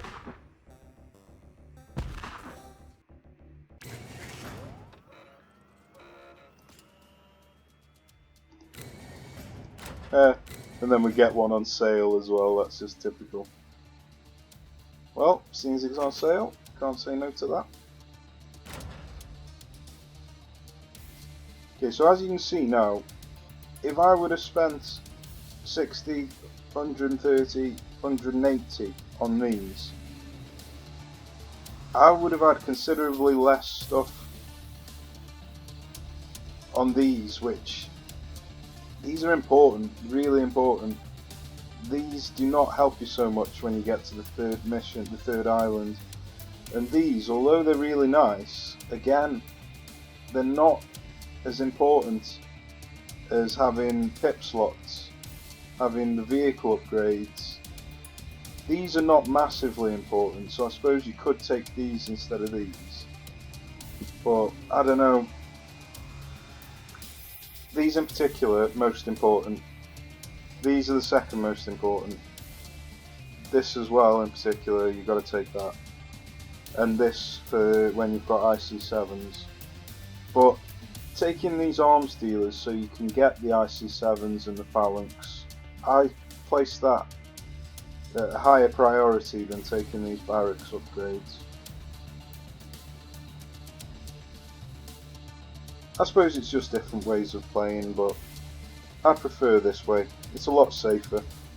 It's a lot safer towards the end game anyway. If you're going to go for full map completion and do all the skull missions, then yeah, you're going to want these. But not many people are going to be doing that, so I just recommend skipping them and going straight to recruitment centre. Okay, back to the game. Okay, this is quite a tough mission. They've got a howitzer and they've got mines. So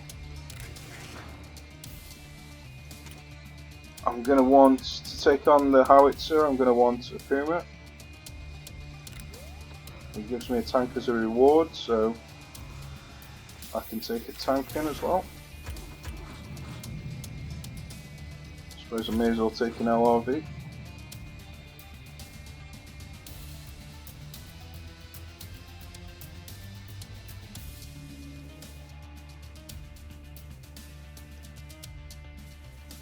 To deal with the mines, I'm going to want to take in the drones. Because it's a really long map, you may as well take in an oil derrick. I'm going to take in my own mines, just in case I get rushed by stuff that I can't handle. And Warpips are always really good for that as well.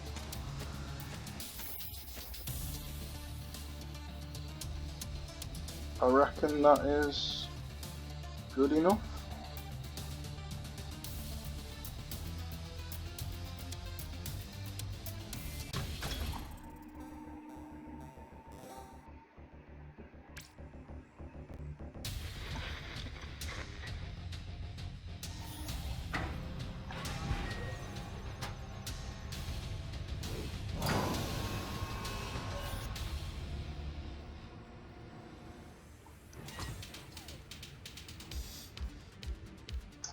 Okay, so obviously the first thing you want to deal with is the howitzer, but I won't be able to deal with that until I've got my drones out. So I could place some mines down to deal with the buggy and the jeep, but I'm going to do it the old-fashioned way, let them target the base.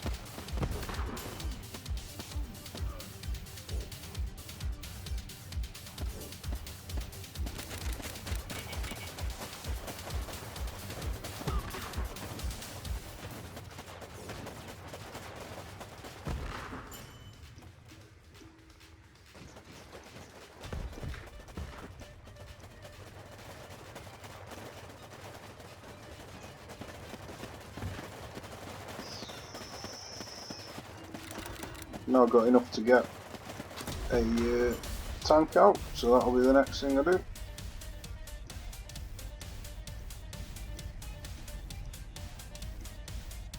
And then I can just take my time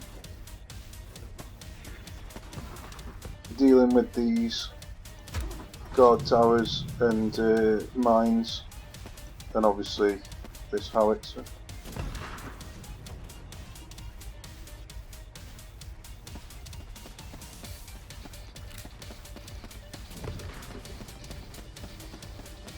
Takes 4 drones to destroy a howitzer.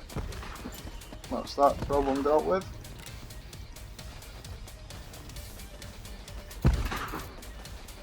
That's the mines dealt with.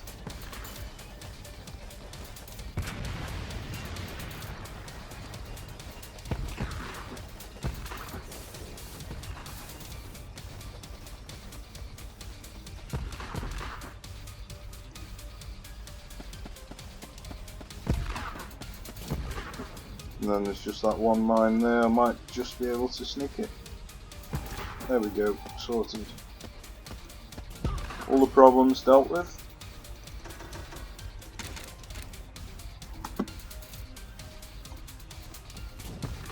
It takes 7 drones to destroy a tank, so you can just fire out 7 drones.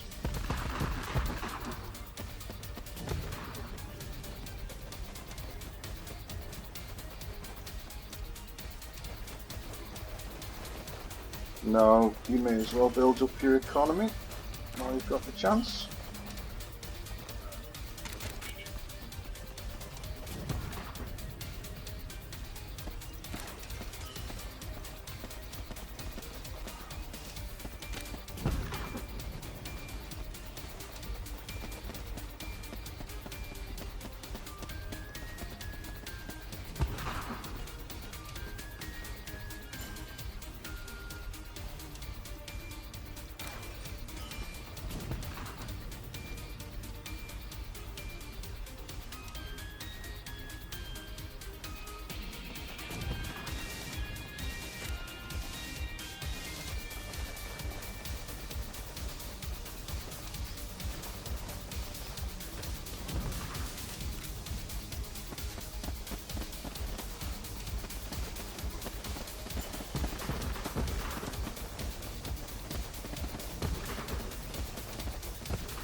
I'm just saving up my CP so I can rank up again and get a second tank out.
Now I'm going to spend the rest of my CP unlocking the other vehicles.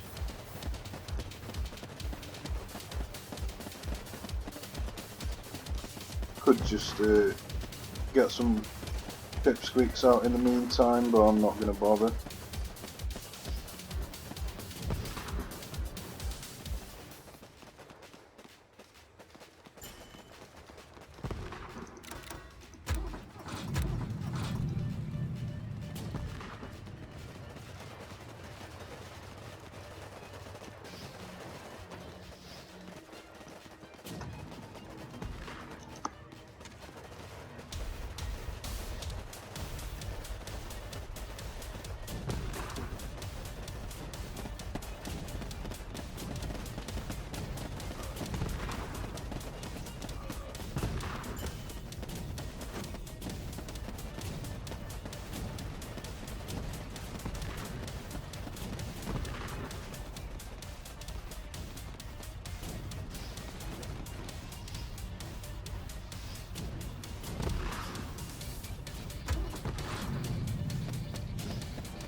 I managed to get another IC7, so I went from having 0 to having 3 in 2 missions. Watch there be another one here. There is as well. I don't believe it. That's so funny. 0 to 4. I'm not going to buy it because obviously I don't need it now. But it is quite funny. Okay, so I'll just double check that I've worked out the points correctly. I've got 70. That's going to give me 20, which gives me 90. Which lets me put 20 in there and 70 in there. Okay.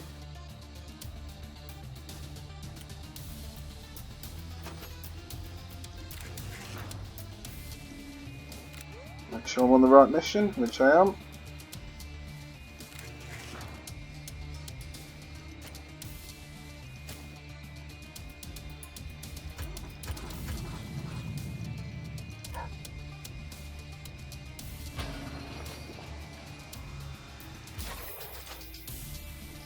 I think I might go without the Puma, taking a base turret.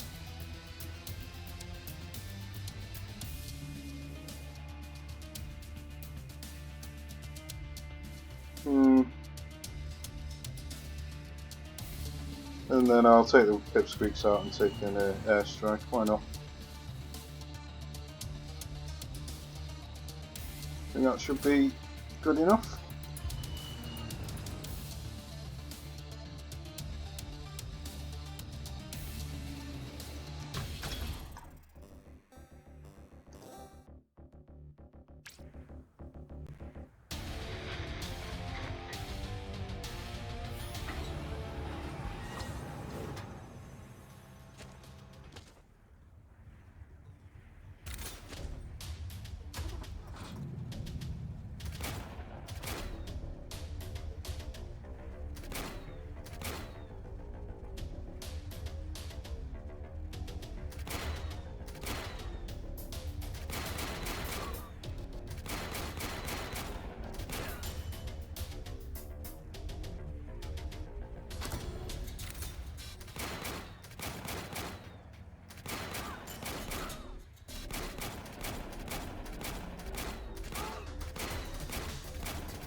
Okay, I brought the IC7s along just so I could deal with the tanks, but there doesn't seem to be any tanks out at the moment, so I'm just going to use them on turrets.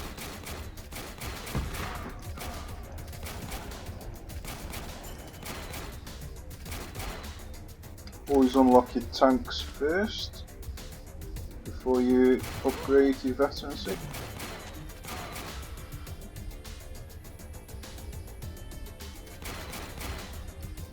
I might just... You've got a choice now of either get your tanks out now so you can start getting your pump jacks out, or just use your base turret for a while.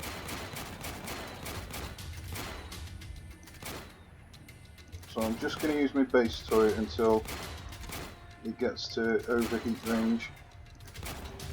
Mainly because of these RPG guys. So I'll get them out now. Okay, here come the tanks. Now I can use my IC7s on the tanks.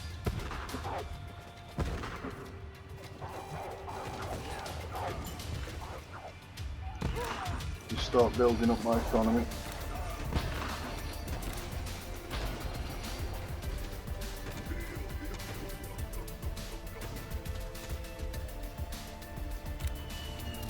I'm going to use this just to take out Bubba, but it's not really necessary. Oh, unfortunately I didn't quite get the turret with it.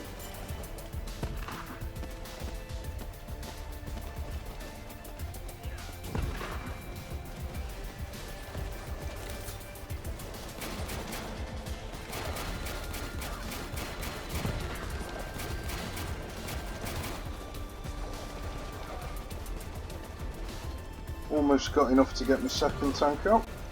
There we go.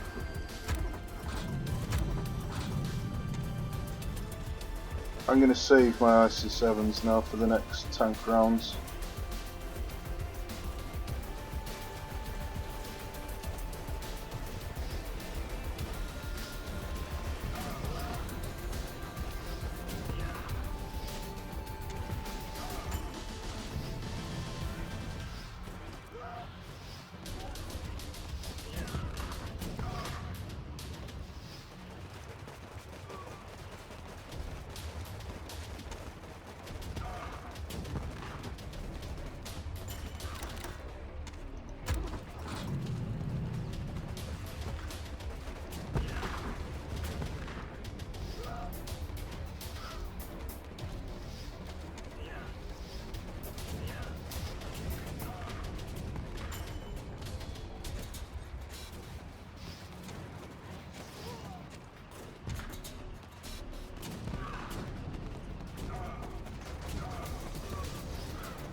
Again, that's another mission that's quite difficult if you don't have the correct equipment. Obviously I had pump jacks and IC7s in that mission, which made it far easier than it could have been without them.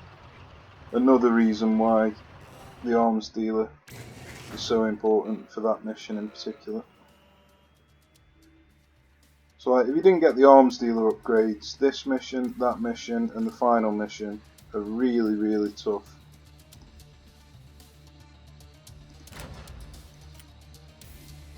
Okay, we've got everything we need for the final mission now, so I'm not going to bother doing any more missions. I'm just going to go straight for the final one.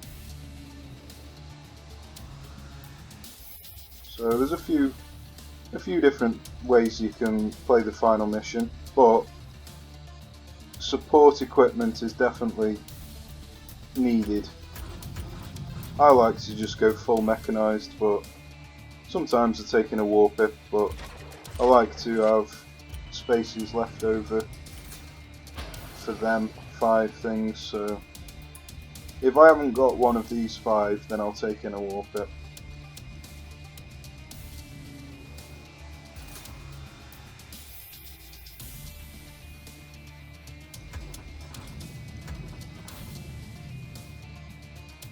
Okay, I think that's ready to roll. Let's go, final mission.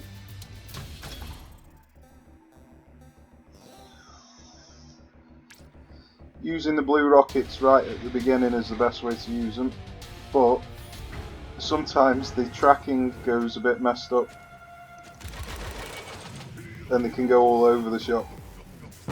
But as you can see, they just made a mincemeat of everything there. If you wait until they all spread out, you'll have a lot worse results with them. I just try and get rid of this because it's a hazard for you.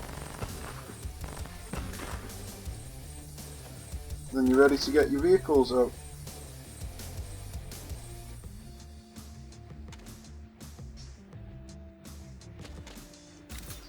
If you've got the phalanx, you can quite comfortably just take these out without deploying anything.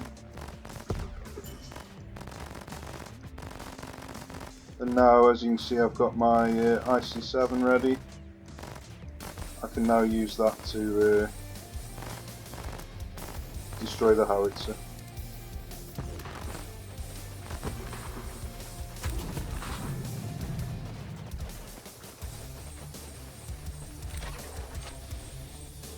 Just make sure it hits both of them before I move the screen away. Okay, howitzers, no problem anymore.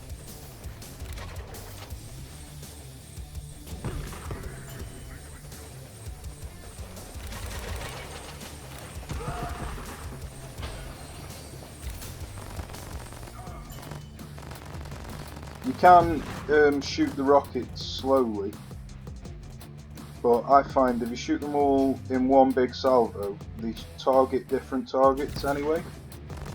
So, I don't know, I also think it looks cool.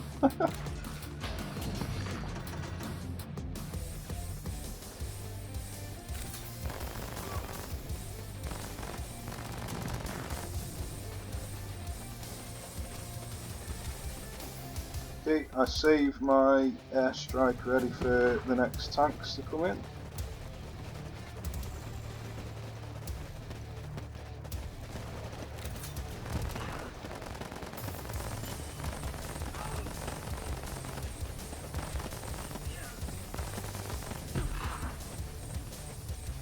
Which should be any minute now.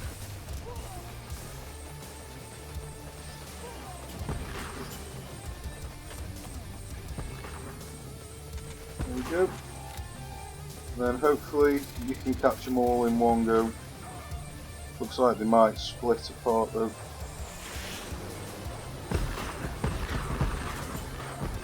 Alright, we got them all.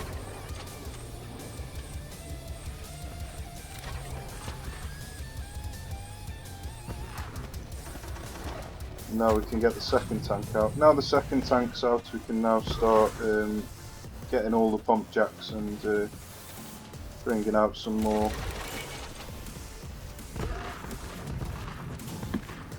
of your other vehicles.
Obviously you'll see towards the end that the Warpips do make a pretty decent addition because you run out of pip supply.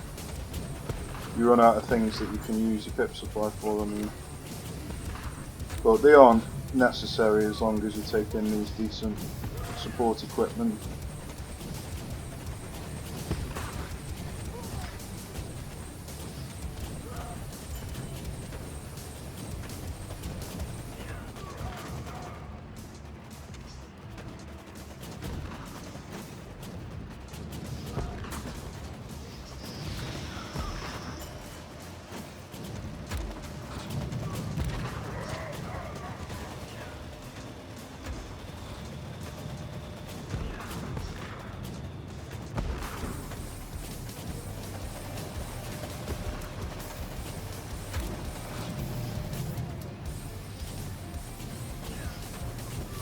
So as you can see now, there's no point in me spending any more points in pip supply because I've got nothing I can field. So now you can just spend it on your cash button. Just keep pumping out these pumas.